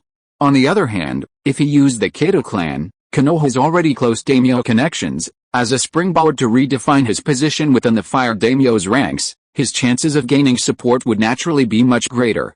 In fact, for the confident Shinyu, all he needed was an opportunity. Well, we must plan carefully. With a whimper, Jiyu, clinging to Jinyoung like an octopus, seemed to be about to wake up. Perhaps uncomfortable with the sunlight streaming into the room, she subconsciously arched her back into Jinyoung's arms, wrapping her arms around him tighter. Although the onomatopoeia was roughly the same, the meaning was completely different. The wonderful touch emanating from the brachioradialis muscles on either side of her forearms was simply irresistible, that intoxicating softness and elasticity, coupled with a smooth texture like pearl powder. The most unbearable thing was the intense visual impact of taking it all in from a bird's eye view. She was unmade up, ready for your attention. There was even some strange, translucent liquid at the corners of her mouth, cough. That was saliva. Such a peerless beauty was truly tempting. Just a kiss would be fine after a night of indulgence. How could Jinyoung, who had tasted the sweetness of it, possibly resist such temptation? Although he had fought all night, for him, this was no problem at all. Nodding slightly, Jinyoung closed his eyes, following his instincts to find those sensual lips, but the sudden attack. But it was indeed a very familiar touch. That sweet, slippery feeling was like a paradise on earth. But why was I always the passive one? Well, Minato soon looked at him for help. How did you do it? Jinyoung shook his head with disdain. Because I changed my job after getting rid of the title of Grand Mage that he had maintained for 40 years. Jinyoung's fighting power was simply bursting. If you are listening to this novel on a channel other than Fanfic World, it means it was downloaded and re-uploaded without effort. We warmly invite you to visit our channel, Fanfic World. There you will find the original version of this story and many other novels of various genres. We look forward to seeing you dive into a world of incredible novels. Chapter 118, The Last Chance. Getting married is undoubtedly a joyous occasion, but on the other hand, a bit cliched. To protect this happiness, even more strength is needed, a bit more blunt. Now that I've enjoyed it, I'm even more reluctant to die, or simply, who knows where that old bastard Madara is hiding. In short, for both Shinyu and Konoha, now is far from the time to rest. Far off Madara might not be a big deal for now, but according to Shinyu's memories, the Third Shinobi World War will erupt in a few years. Trapped in internal affairs, Shinyu has no way of intervening in this impending war. Of course, From another perspective, this is also because his strength is still insufficient, both as an individual and as a force. Regardless, since the war was inevitable, all Shinayu could do was minimize the damage to Konoha during the Third War. After all, in the original story, Tsukumo-sensei likely failed on a mission during this war, ultimately leading to his suicide. Meanwhile, while maintaining the village's external interests, Shinayu must also maintain considerable control within the village. Only in this way could he provide the necessary momentum for Minato's rise to power. Yes, Shinayu never considered whether Minato could gain enough fame in the war. That was undeniable. Compared to the original story, Minato now possessed Tsukumo's true teachings. While his abilities might not be noticeable in peacetime, he would undoubtedly be Konoha's brightest star once war broke out. Combined with the Flying Thunder God technique and Konoha White Fang's Hatake-style bodybuilding techniques, Minato's current form would undoubtedly bring devastating damage to even a veteran cage-level warrior, let alone the ordinary ninja struggling to survive. As for Shinayu, he's already quite proficient in wood release, but not quite perfect. Besides accumulating yang release energy, Shinayu still needs to refine his Sage Mode. While Sage Mode proved decisive in his battle against Hanzo, Shinayu also discovered its shortcomings. Whether it was drawing or utilizing natural energy, its efficiency was appallingly low. He could only lament this, helplessly. After all, unlike Jiraiya, who could learn a ready-made version directly from Gamma Sage, Shinayu had no yang release Sage Mode to draw upon.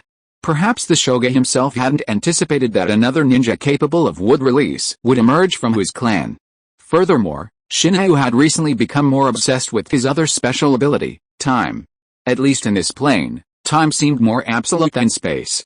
After all, even in a duel of special ninjutsu, both ninjutsu could interfere with each other. But with time, whoever controlled the flow of energy was guaranteed to be effective. This was also what Shinayu was experimenting with using Moon Silver's ability. Compared to his imperfect instantaneous Dharma Realm 5 years ago, while Shinayu couldn't prolong the duration of this move, he had stabilized its effects, allowing him to fire at will.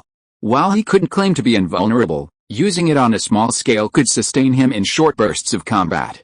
Of course, even if he were to use it at full power, achieving a time-stopping effect, the horrific side effects were still beyond his current tolerance. Meanwhile, his inherent time control was far more effective. Under the same conditions, he could now quadruple his speed, allowing him to sustain combat for a while. In the basement at the base of Konoha, Shinayu sat alone, waiting for the person who was supposed to arrive. Kato Yu. This, the most brilliant figure of the Kato clan since Dan, clearly lacked the wisdom to match his ambitions. He had consistently been outmatched in his battles with two successive leaders of the Konoha route. Ever since that incident, Shinayu had thoroughly investigated him. Compared to Dan, who could strike at a distance, Yu's spirit transformation technique seemed merely a degraded version. He couldn't directly affect others, merely projecting his soul into one or more Shikigami to fight for him. While such combat power might be effective in certain circumstances, it was insignificant in direct combat. Of course, Shinayu had no intention of sending him to the front lines. Come in. This time, Shinayu's face was unusually devoid of a smile, and even his voice was cold. Yes, sir. Kneeling on one knee, Yu waited for Shinayu's instructions without looking up. In the route, an action like his last one would be considered treason. Sparing him the death penalty was already a great favor. You should know that the roots don't need losers. Zenaion deliberately created a short silence, but the almost visible pressure still made Yu sweat at his temples. I don't hate ambitious people, so I will give you one last chance. P.S. I need votes. Come on everyone. Chapter 119, This Bell. Although strategically speaking, the current Shinayu is like the Sand Dame who has just succeeded to the throne, trying his best to eliminate the influence of the previous generation on his own power, even if one of them is out of disgust for the previous generation, and the other is out of helplessness due to the internal situation of the village. But no matter how you deny it, Shinayu's style of doing things is still influenced by Danzo. Before becoming the head of the root, Shinayu was very puzzled by many of Danzo's practices, and he even had feelings like if I were to do it, but when he really got such a status and was truly able to implement the reforms that he once thought were foolproof, his practices were gradually moving closer to the former Danzo. Just like Kato-yu, regarding this person that Shinayu extremely hates, the current Shinayu has to continue to entrust him with important tasks. It's like a chess player. He can have his own preferred routines, but he cannot have any subjective feelings towards any chess piece in his hand. Jin Aong rubbed his temples in pain. Because of the wedding, Jin Aong hadn't had time to find a deputy to share his burdens. Perhaps Uin would be able to take on that role when he grew up, but for now, Jin Aong couldn't spend the majority of his time managing these matters like Danzo did. In fact, he already had several reports en route personnel in front of him, but to identify the most reliable one among them, Jin Aong needed more time and opportunities. He didn't care about incompetence, but if someone was too clever. After all, if he wasn't careful, he might just end up developing another self, the dividing line of being a role model, compared to Shinayu, who threw himself directly into the power struggle within the village at such a young age. Minato's life seemed much simpler. He was just a Konoha Jonin, diligently completing his own tasks. However, even so, Minato is now famous enough within Konoha. 2S rank missions, 15 A rank missions, 23 B rank missions, and countless C rank and below missions. For a young man who had just been promoted to the rank of Jonin, this was already far more than most of his predecessors had to complete in their lifetimes. And this performance directly brought Minato to the Sandame's attention. Indeed, compared to the lazy Jiraiya, the surly Tsunade, or the gloomier Orochimaru, Minato, who always exuded a sunny and friendly aura, was indeed closer to the perfect image of a Hokage. In terms of strength, Minato was now definitely at the top of the ninja world. However, apart from these, whether it was power support or the choice of interests, Minato was at a complete disadvantage in this competition. Of course, this was only because Senju Shinayu seemed to have some kind of vested interest in Orochimaru. If Shinayu, as the head of the root, could unconditionally support Minato, I believe Minato would definitely become a strong contender for the Fourth Hokage. Wordlessly studying the files, the Sandame finally began his own plan. Go get Minato Namikaze. So, you're going to be a teacher? After a busy day, due to various accidents, Shinayu, who had rarely reunited with his family, took advantage of his newlywed status to make time to have dinner with his family almost every day. Of course, as two newlyweds, Washi and Kushina are also constantly trying new dishes. Well, fortunately, with the guidance of their mother Mizuho, the dinner every day can be considered sumptuous. Minato smiled bitterly and scratched his head. I don't know what's going on. Today, the Third Hokage called me over and said that the students of the ninja school are about to graduate, and he hopes that I can go and lead a class. Well, actually, when you think about it carefully, although Mr. Tsukumo never introduced him, there has always been a little kid following him on weekdays since a long time ago. Oh my god. Shinayu didn't recognize him because he was not wearing a mask. This guy should be Kakashi when he was a child? Considering their age, it is indeed almost time for them to graduate. So are you going to go to the ninja school first? After all, it is better to choose your own disciples yourself, while tasting the delicious food made by Eagle. Shinayu nodded seriously. If you need it, I can help with this. Here Minato narrowed his eyes and smiled a little mischievously. In fact, Mr. Tsukumo has asked me to be the teacher of little Kakashi. Is that so? It turns out that there is nepotism here. It's really hard to complain. Minato obviously didn't see the subtext behind Shinayong's expression. He excitedly shook the two bells in his hands. Bells? Shinayong suddenly remembered this classic clip. Although Tsukumo didn't play this trick with them during the war, this so-called grabbing the bells drama can be regarded as a reserved program of Konoha. Where did Minato learn this from? This bell. Hey, it's my first time as a teacher, so I prepared this as a gift. I see. P.S. Rolling around as usual. By the way, I didn't even roll around asking for votes last week. Chapter 120, Bullying the Small. P.S. First update today, please vote. How many memories does a Jonin or even a cage-level strongman have about the ninja school? I think it probably depends on the person. Like the Sandame, Konoha White Fang, who had a brilliant life, countless glorious memories have probably obscured those green years. However, for Shinayu and Minato, this is a place they will never forget in their lives. No matter if it was the lifeless boy who was determined to cling to the thighs, or the boy with blonde hair, whose breath smelled of sunshine, this is where the dream began. The familiar classroom, where Shinayu had dozed off more than once because of the hard training last night. The familiar apricot tree, it was here that Shinayu first met Eagle. The familiar courtyard wall, the white-haired, unruly young man, it was here that he was accepted as a disciple, and thus embarked on the path of a true ninja. There were too many things to recall and to lament, So, huh? The world is so beautiful, but I am so irritable. This is not good, not good. Shin-Aong tried his best to suppress the throbbing veins on his forehead, although he knew long ago that according to his and Minato's current status, it would probably be impossible for them to visit little Kakashi and the others directly. He really forgot how the Sandaime in the original story came to visit Naruto and his group. Behind the blackboard was a secret compartment, and as the head of the root of Konoha, Shin-Aong could only endure the early spring heat, the chattering noise of the children, and peek at his target through a small hole. This was simply torture. Where is Jiraiya-sensei? Where is the old Sandaime? Hurry and hand over the telescope technique. Although he was roaring madly in his heart, but Shin-Aong, who had cultivated the skill of cultivating his energy for many years, did not show any unhappiness on his face. The premise was that there were outsiders present here. But now there was only Minato by his side, so, damn. If I had known I would have to suffer this much, I should have told the school directly that we are here for an inspection. Bear with it. Compared to Shin-Aong's mania, Minato was obviously more open-minded. Of course, this was probably related to the fact that he was about to become a teacher, although Shin-Aong had been teaching Zyoujin ninjutsu and bloodstain training in recent years, but this kind of guidance was more like a private secret teaching, and it was different from the relationship between master and apprentice. In theory, Konoha's graduates are randomly assigned. Because of Mr. Tsukumo and my personal wishes, the third generation has made arrangements. As you know, this is theoretically against the rules. If I show up now, Shin-Aong could only roll his eyes helplessly at Minato's concerns. He hadn't yet entered the power center of Konoha, so he didn't understand these things at all. It was just like the Ino Shikacho of each generation, or the class divisions of children from other large families in the original story. Basically, each class had one reconnaissance class, one main station class, and one ninjutsu class, with the exception of Naruto's class, of course. You say this was a random draw? I'd believe it if you said so.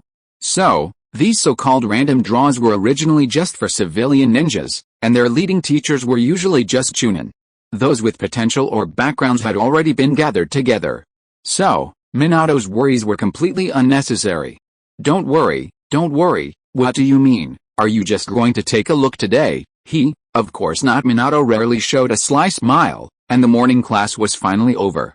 In the afternoon, it would be the most important actual combat exercise, the dividing line between the big bullying the small. Dear students, please gather here. As one of the crowd, Kimura was very nervous today, because two of his former students would sneak into his class and take some tests that only big shots can participate in. Although he tried his best to keep a calm voice, but that slightly trembling voice was really not convincing. Fortunately, for these kids, at most they would think that their teacher was just unwell today. This afternoon's class is a combat drill. He clapped his hands, drawing everyone's attention. Considering you're all graduating this year, today's test will be a little special. Kimura distributed white masks.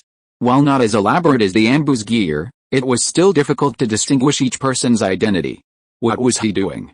Amidst the crowd, the young Kakashi had, at some point, donned his signature gadget, a mask. More mature than his peers, he could sense something unusual. If this were just a regular combat class, the school wouldn't have needed to resort to such rigor. The inability to distinguish between identities meant everyone had to fight on their own. In other words, to a large extent, this was a test of individual combat prowess. Or perhaps, compared to Obito in the original story, whose parents had both been lucky enough to escape the genocide, he wasn't much different from back then. While, without comparison, he wasn't as relegated to the bottom of the pile, his optimism, or perhaps, naivete, remained unchanged. It's like playing a game. We don't look like ninjas at all. Okay, if you're ready, follow me. Our goal today is the fourth training ground, the Forest of Death. The children all put on masks, and they were so shocked by the 4 words Forest of Death that they didn't notice. Not even Kakashi, but 2 figures who had never existed before had quietly joined their ranks. Chapter 121, Genius vs. Beast. For this class, such drills and battles are a piece of cake. Just like Shinai back then, Konoha is now barely recovering from the ravages of war. While the Second Shinobi World War was far smaller, lasting longer, and destructive than the First World War, this hasn't stopped the major powers from heightening their sense of crisis. While Konoha isn't quite as ruthless as the Kurigakure, Embracing the brutal law of the jungle, as Naruto and his comrades did, the prevailing wisdom remains that the strong reign supreme. Consequently, these Ninja Academy graduates are far superior to their descendants in both combat prowess and experience. Among them, Kakashi is undoubtedly the most exceptional. As the only son of Konoha's White Fang, he's been held in high regard ever since he first grasped a dagger, and young Kakashi has never disappointed anyone. He had almost perfectly inherited everything from Konoha White Fang, whether it was his fighting style or that I see expression. That's right, compared to the dead fish eyes he would wear every day in the future, Kakashi now was definitely a cool little guy. And in actual combat, since 2 years ago, no one in the ninja school could match him. No matter from which angle, he was an impeccable genius. However, such a genius was not Minato's ideal disciple. Of course, this was not to blame Kakashi for not being diligent. Well, let the training begin. With Kimura's command, all the trainees vanished into the jungle at top speed. Ninjas, or rather, most ninjas, were not suited to single-handed combat in a confined space. After all, the excessive variables and unpredictable siege would usually quickly render them obsolete. And for these youngsters, most of whom still couldn't use ninjutsu, fighting with a wooden kunai, while not fatal, was painful enough. Konoha's educational abilities were commendable. At least so far, these immature children had been hiding their true selves well, and no fools like Naruto had appeared. Speaking of which, Shinayu subconsciously glanced at Minato beside him, in his transformed youthful form, of course. While Naruto was Minato's son, he had inherited much of his mother's genes, both in combat and in life. What are you going to do? Shinayu made a few simple hand gestures. Let's see what the situation was. Minato also expertly replied using the same secret code that only the two of them understood. The dividing line between the junior generation's battles, patience and concealment are qualities that a ninja must possess. This was the philosophy Tsukumo had instilled in Kakashi since childhood. To him, his father's instructions were unbreakable laws. And through repeated practice, young Kakashi had begun to understand that these seemingly unbearable precepts were in fact precious principles forged with blood. Therefore, even after reaching the rank of Chunin, attending the Ninja Academy graduation was just a routine. Even with overwhelming strength in a one-on-one, or even a one-on-many situation, Kakashi chose not to reveal himself at the outset of a battle. There are always those who can't hide their abilities well, just like there are always those who can't stand loneliness. Crack, the distinctive sound of a wooden kunai clattered. And the silent duel finally began. Of course, no matter what, compared to the power that could truly be deployed on the battlefield, such exercises were merely elementary school level. Whether attacking or defending, winning or losing, as the scene descended into chaos, more and more people were eliminated, even though they were only using wooden kunai, but since it was a battle, injuries were inevitable. Fortunately, with the rise of the Senju, Konoha's medical system had begun to improve, so these minor injuries were nothing to worry about. At this point, the truly powerful ones finally began to take action. After all, they were just young and energetic brats. If it were Shinayu, he would definitely not leave his nest until he was discovered. Ahem, getting back to the point, with a powerful high whip kick, Kakashi was forced to leave his hiding place. Youth is burning, clad in a kappa suit and boasting a set of gleaming white teeth. There's nothing to complain about this character. My nemesis. Let's face it, as they both landed, the other geniuses, eager to fight, paused in anticipation of the sudden appearance of the beast before them. The showdown ahead was more exciting than their own plans.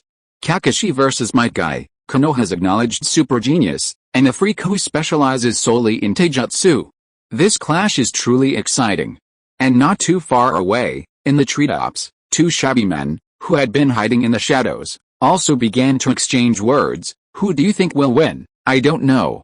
Actually, I was about to go out and find Kakashi, but he got there first.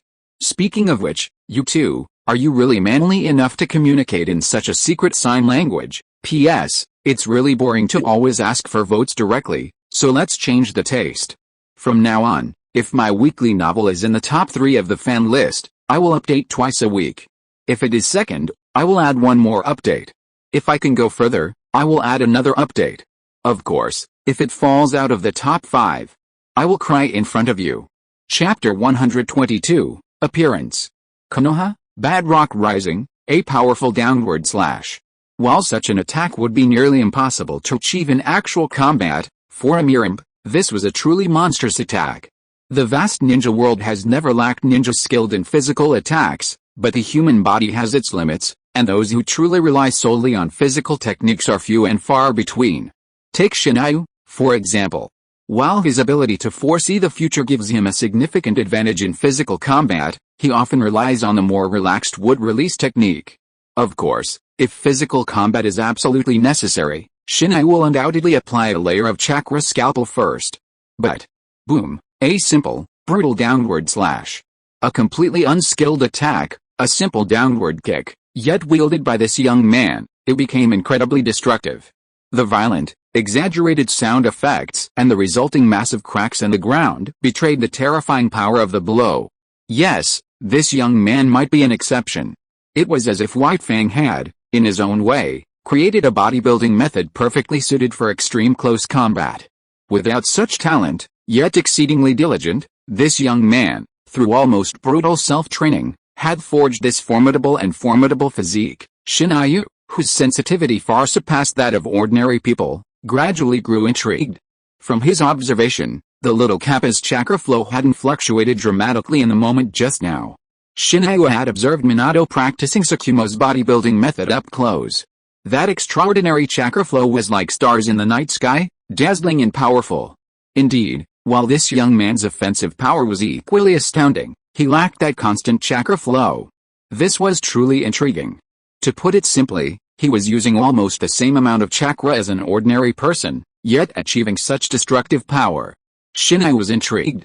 And as his opponent, Kakashi was truly worthy of being Tsukumo's son. In that white-haired boy, both Shinayu and Minato saw the image of the Konoha White Fang, so dashing and unstoppable on the battlefield back then. Whether it was his speed or his fighting style, young Kakashi had inherited almost all of Tsukumo's strengths. Amidst that slight tremor, Kakashi perfectly controlled his center of gravity. Before that, a perfectly executed half-step backhand negated the opponent's devastating attack. This was clearly not the first time the two had clashed, and Kakashi knew full well that the opponent's devastating fighting style actually consumed very little chakra. It sounded a bit unbelievable, but it was the result of his repeated experiments. He relied on physical techniques to deliver continuous close-range strikes, each with astonishing destructive power and speed, making it impossible to counter them with the same physical techniques. But in reality, this seemingly flawless attack method was not perfect. Nothing is perfect. And Guy's greatest flaw was right now. After launching a powerful attack, his body instinctively stiffened. Swish, it was clearly a wooden kunai. There wasn't even a scabbard for it, but for Kakashi, who had been immersed in swordsmanship since childhood, this kind of sword-drawing slashing move was already easy to do. He pulled out the kunai that had been hidden at his waist like lightning, even using the friction of the corner of his clothes to increase the speed to the maximum. The attack was completed in the blink of an eye. From the appearance of the kunai to the moment it hit the target, the frequency of the action that made people completely unable to react was despairing. And this was exactly why Kakashi had been invincible among his peers since he was a child. Not only did he rely on his exaggerated speed and strength, but more importantly, he had the same fighting style as Mr. Tsukumo, that kind of calm, even cold fighting style. Puff, without using a blade, a simple kunai strike to the opponent's groin instantly rendered Guy powerless to continue fighting. At that moment, all the children still watching from the treetops chose silence. They were confident they could defeat Guy, who was extremely incompetent in ninjutsu, but none of them had the confidence to defeat him with such a near-instant kill in his most confident close combat.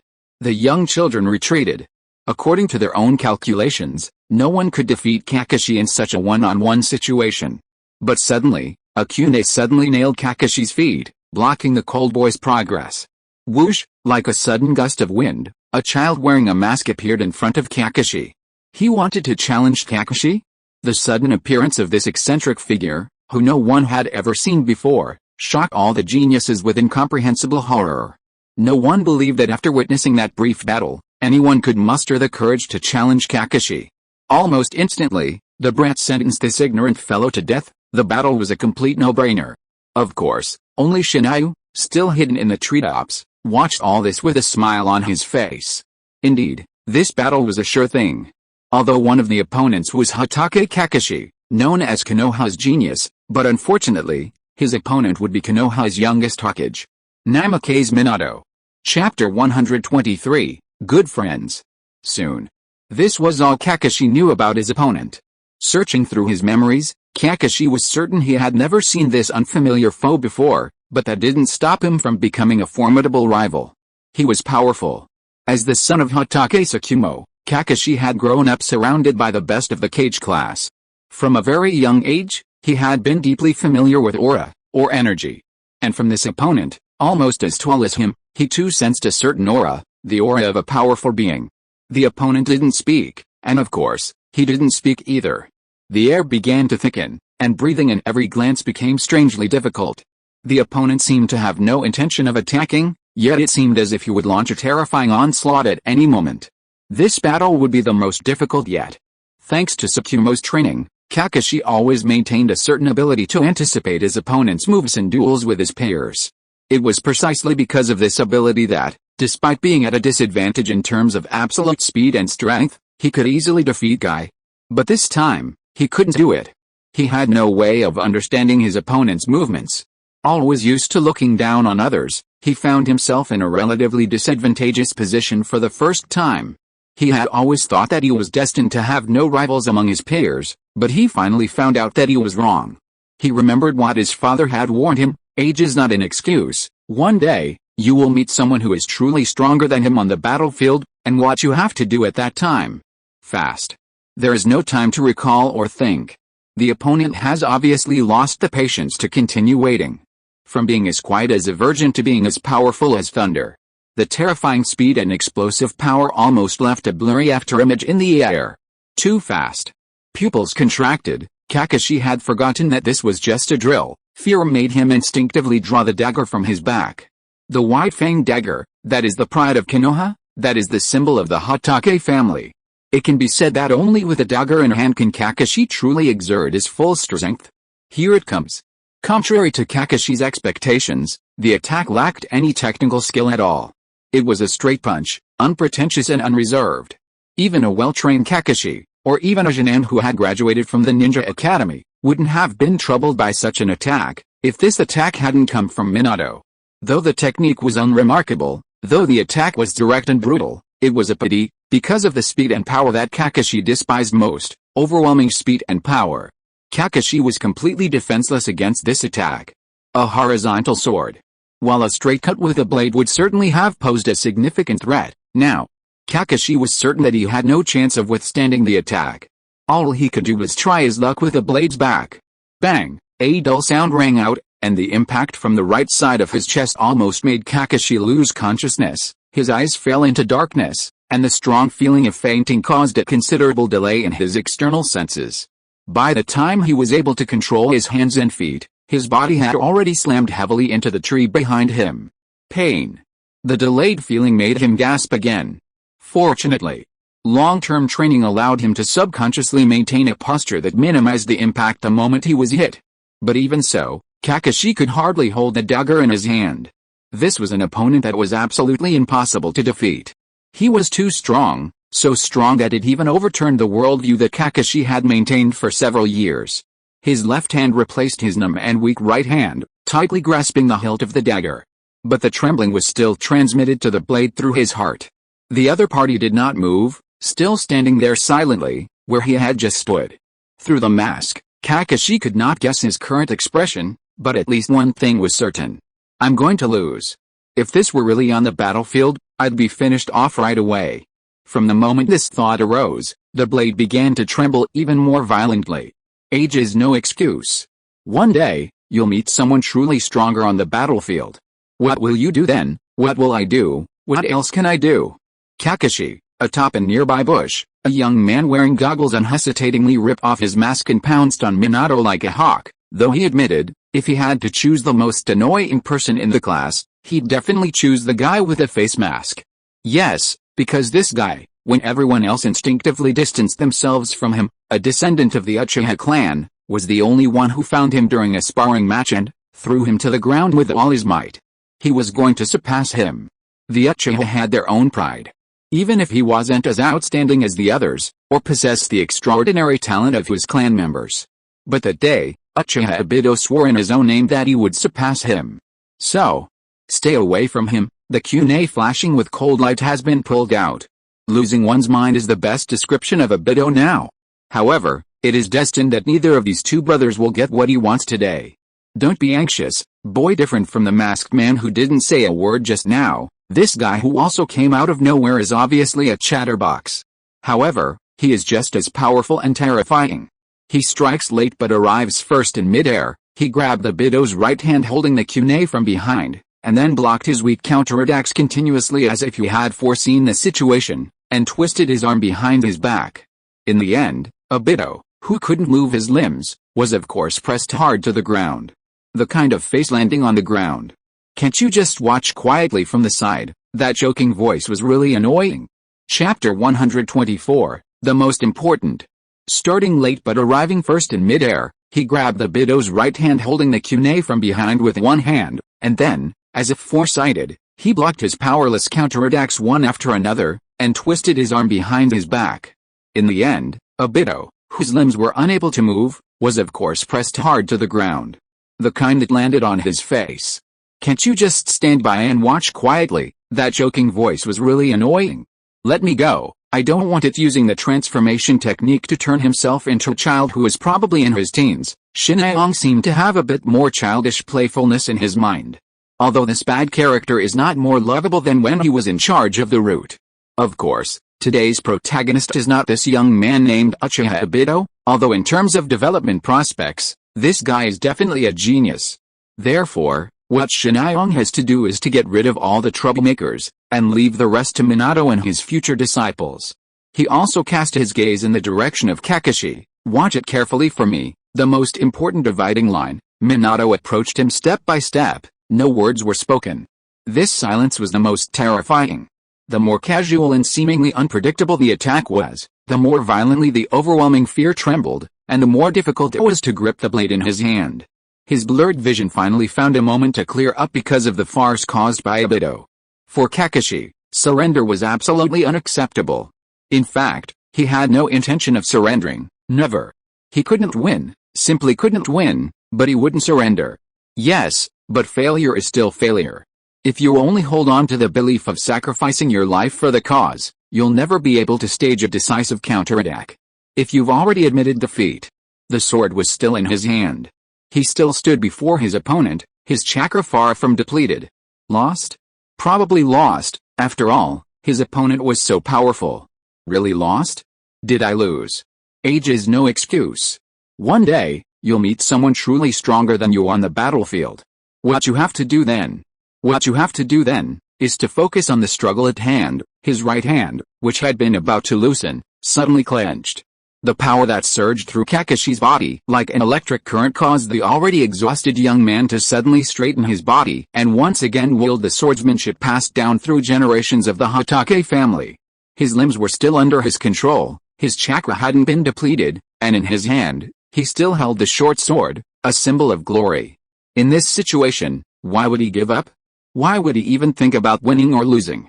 Kakashi, who had never been pushed to the brink of despair, finally began to understand what his father meant.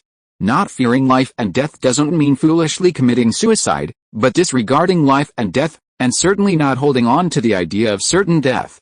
He wants to live. He wants to win. The blade swung inward, and those bright eyes finally flashed with a dazzling brilliance. Hokage style, water break. Holding the sword in both hands, his heart moved with the blade. Although he was just standing there motionless, at this moment, Kakashi suddenly took on an extremely fierce murderous intent. An incredibly strong desire to win.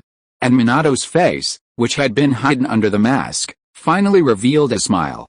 Both he and Shin'Aong had experienced a moment of life and death, and had fought to the point of running out of ammunition and food, unable to move. But time and time again, the cruel struggles taught them this truth.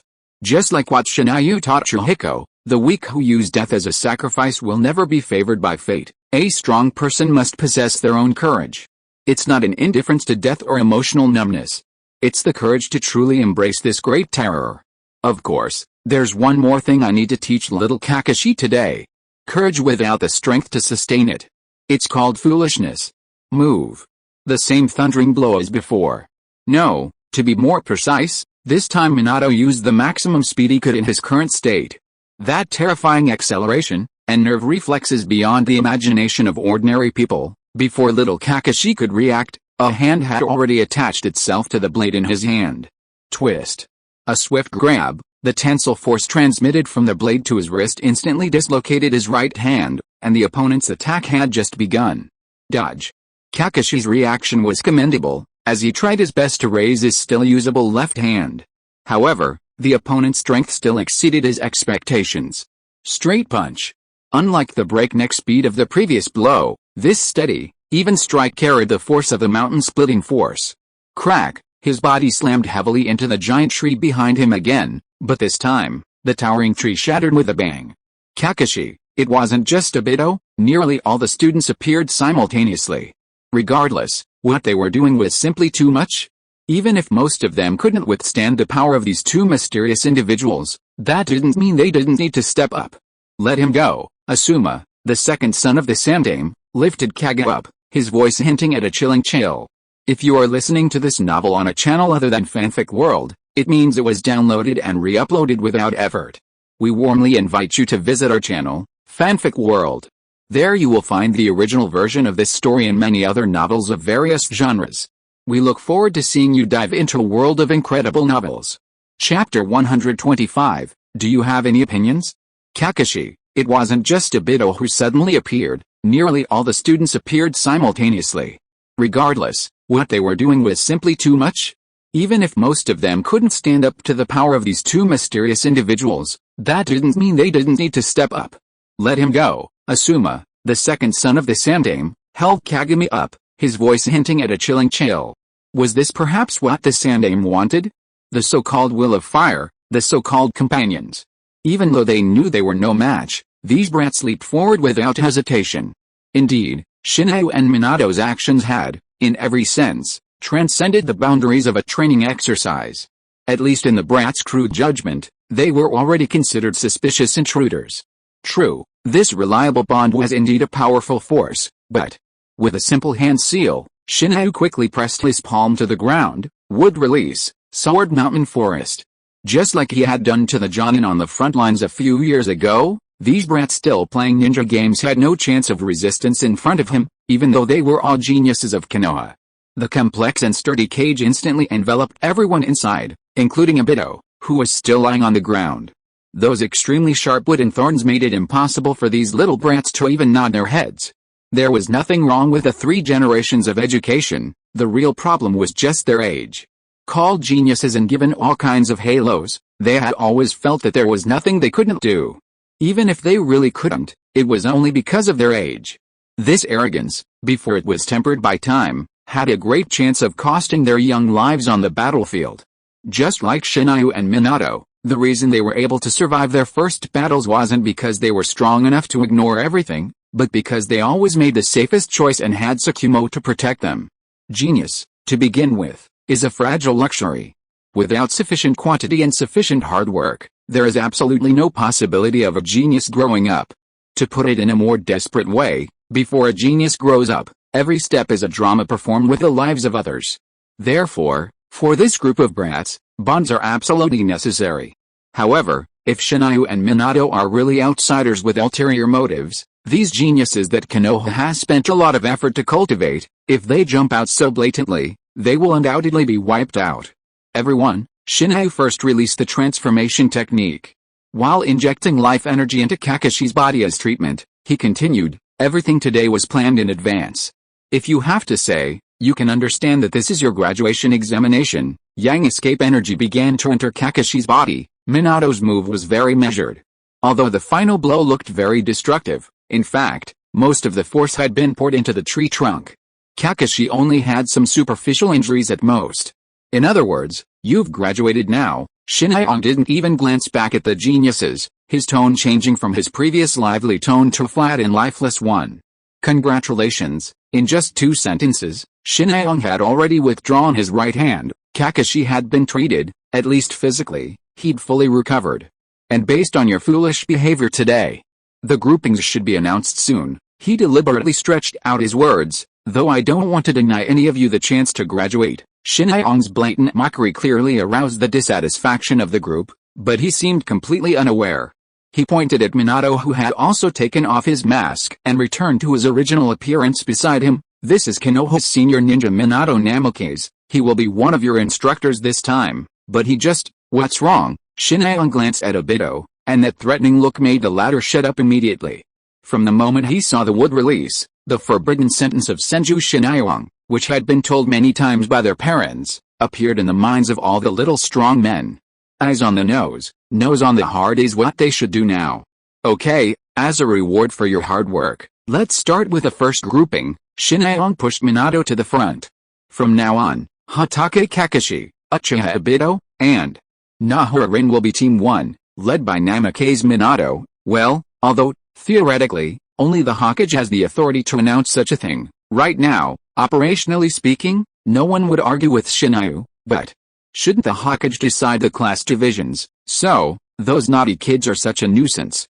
Shinai smiled for the first time since revealing his identity, and I'm sure no one would like that smile. "So, you have objections?" The wooden thorn, which had nearly touched everyone's skin, suddenly thrust a little deeper. This blunt threat finally silenced the group of brats. P.S. I'm rolling around asking for votes. Chapter 126, Do you want to go on a mission after a long absence? "I say," Minato said with a somewhat wry smile, "wouldn't it be a bad idea to just tell them the results of the class division today?" "What?" Shinayong rolled his eyes helplessly at him. Although, judging by strength alone, even Shinayong couldn't say if he could defeat Minato. No, if you take into account his recent improvements in physical training, he definitely couldn't win, right? Using the full power of the instantaneous Dharma realm could result in a mutual loss, but in terms of power, Minato was still at the level of a child. "I bet nothing will happen, and the Third Hokage won't be unhappy. My dear friend, haven't you noticed yet? One of your friends has long since become a high-ranking big shot." Of course, Shinayong's frustration wasn't just because of this. The relationship between Minato and him was like that of a brother. Sometimes, that kind of connection couldn't be simply called tacit understanding, it was more like telepathy. "So, that's not what you were asking at all, aha. You caught me." Little Son rubbed the back of his head awkwardly. In truth, today's cold mentor image wasn't at all like Minato, though he was certainly rigorous and cautious during missions. Ultimately, Minato was more of a saintly figure. When on a mission with him, you never had to worry about your back. He was the kind of person who would risk everything to protect you. So, facing his future students, Minato was a little worried about whether his overly direct teaching style today had left a bad impression on them. "Well, complaints about this teacher being too strict are inevitable," Shinai added without hesitation. In truth, over the years, this absolute suppression of emotional intelligence had always brought Shinai a lot of fun. To put it bluntly, teasing Minato had become a jolt of life for him. Ahem. But considering that bitter face, he always managed to end it well. "Although I think it's okay for a teacher to be a bit strict, if you care that much," he smiled meaningfully. "How about going on a mission like we haven't done in a while?" Minato paused. "You mean taking them with you?" Of course, the they here naturally referred to the Yondame's future disciples, a team of 2 cage-level warriors and 3 brats. Honestly, Minato couldn't imagine any mission that would be suitable for such a team. Besides, his friend always seemed very busy.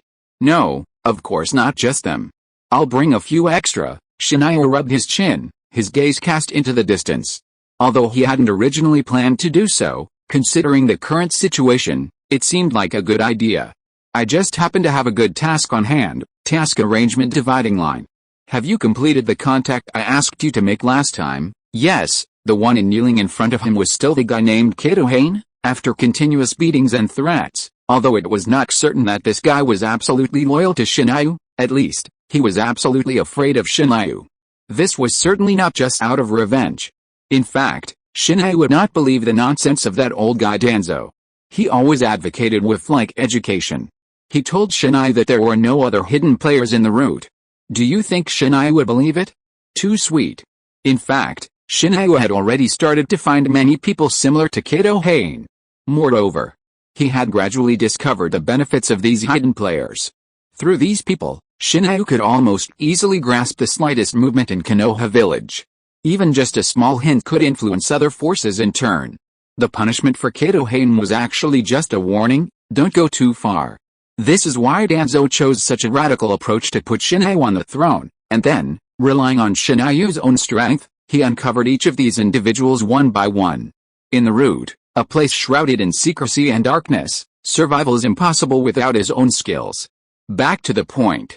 Through Kato Hain, Shinryu finally gained access to an insider in the Fire Nation, and to his even greater surprise, the position of the Fire Nation's daimyo was currently facing some interesting developments.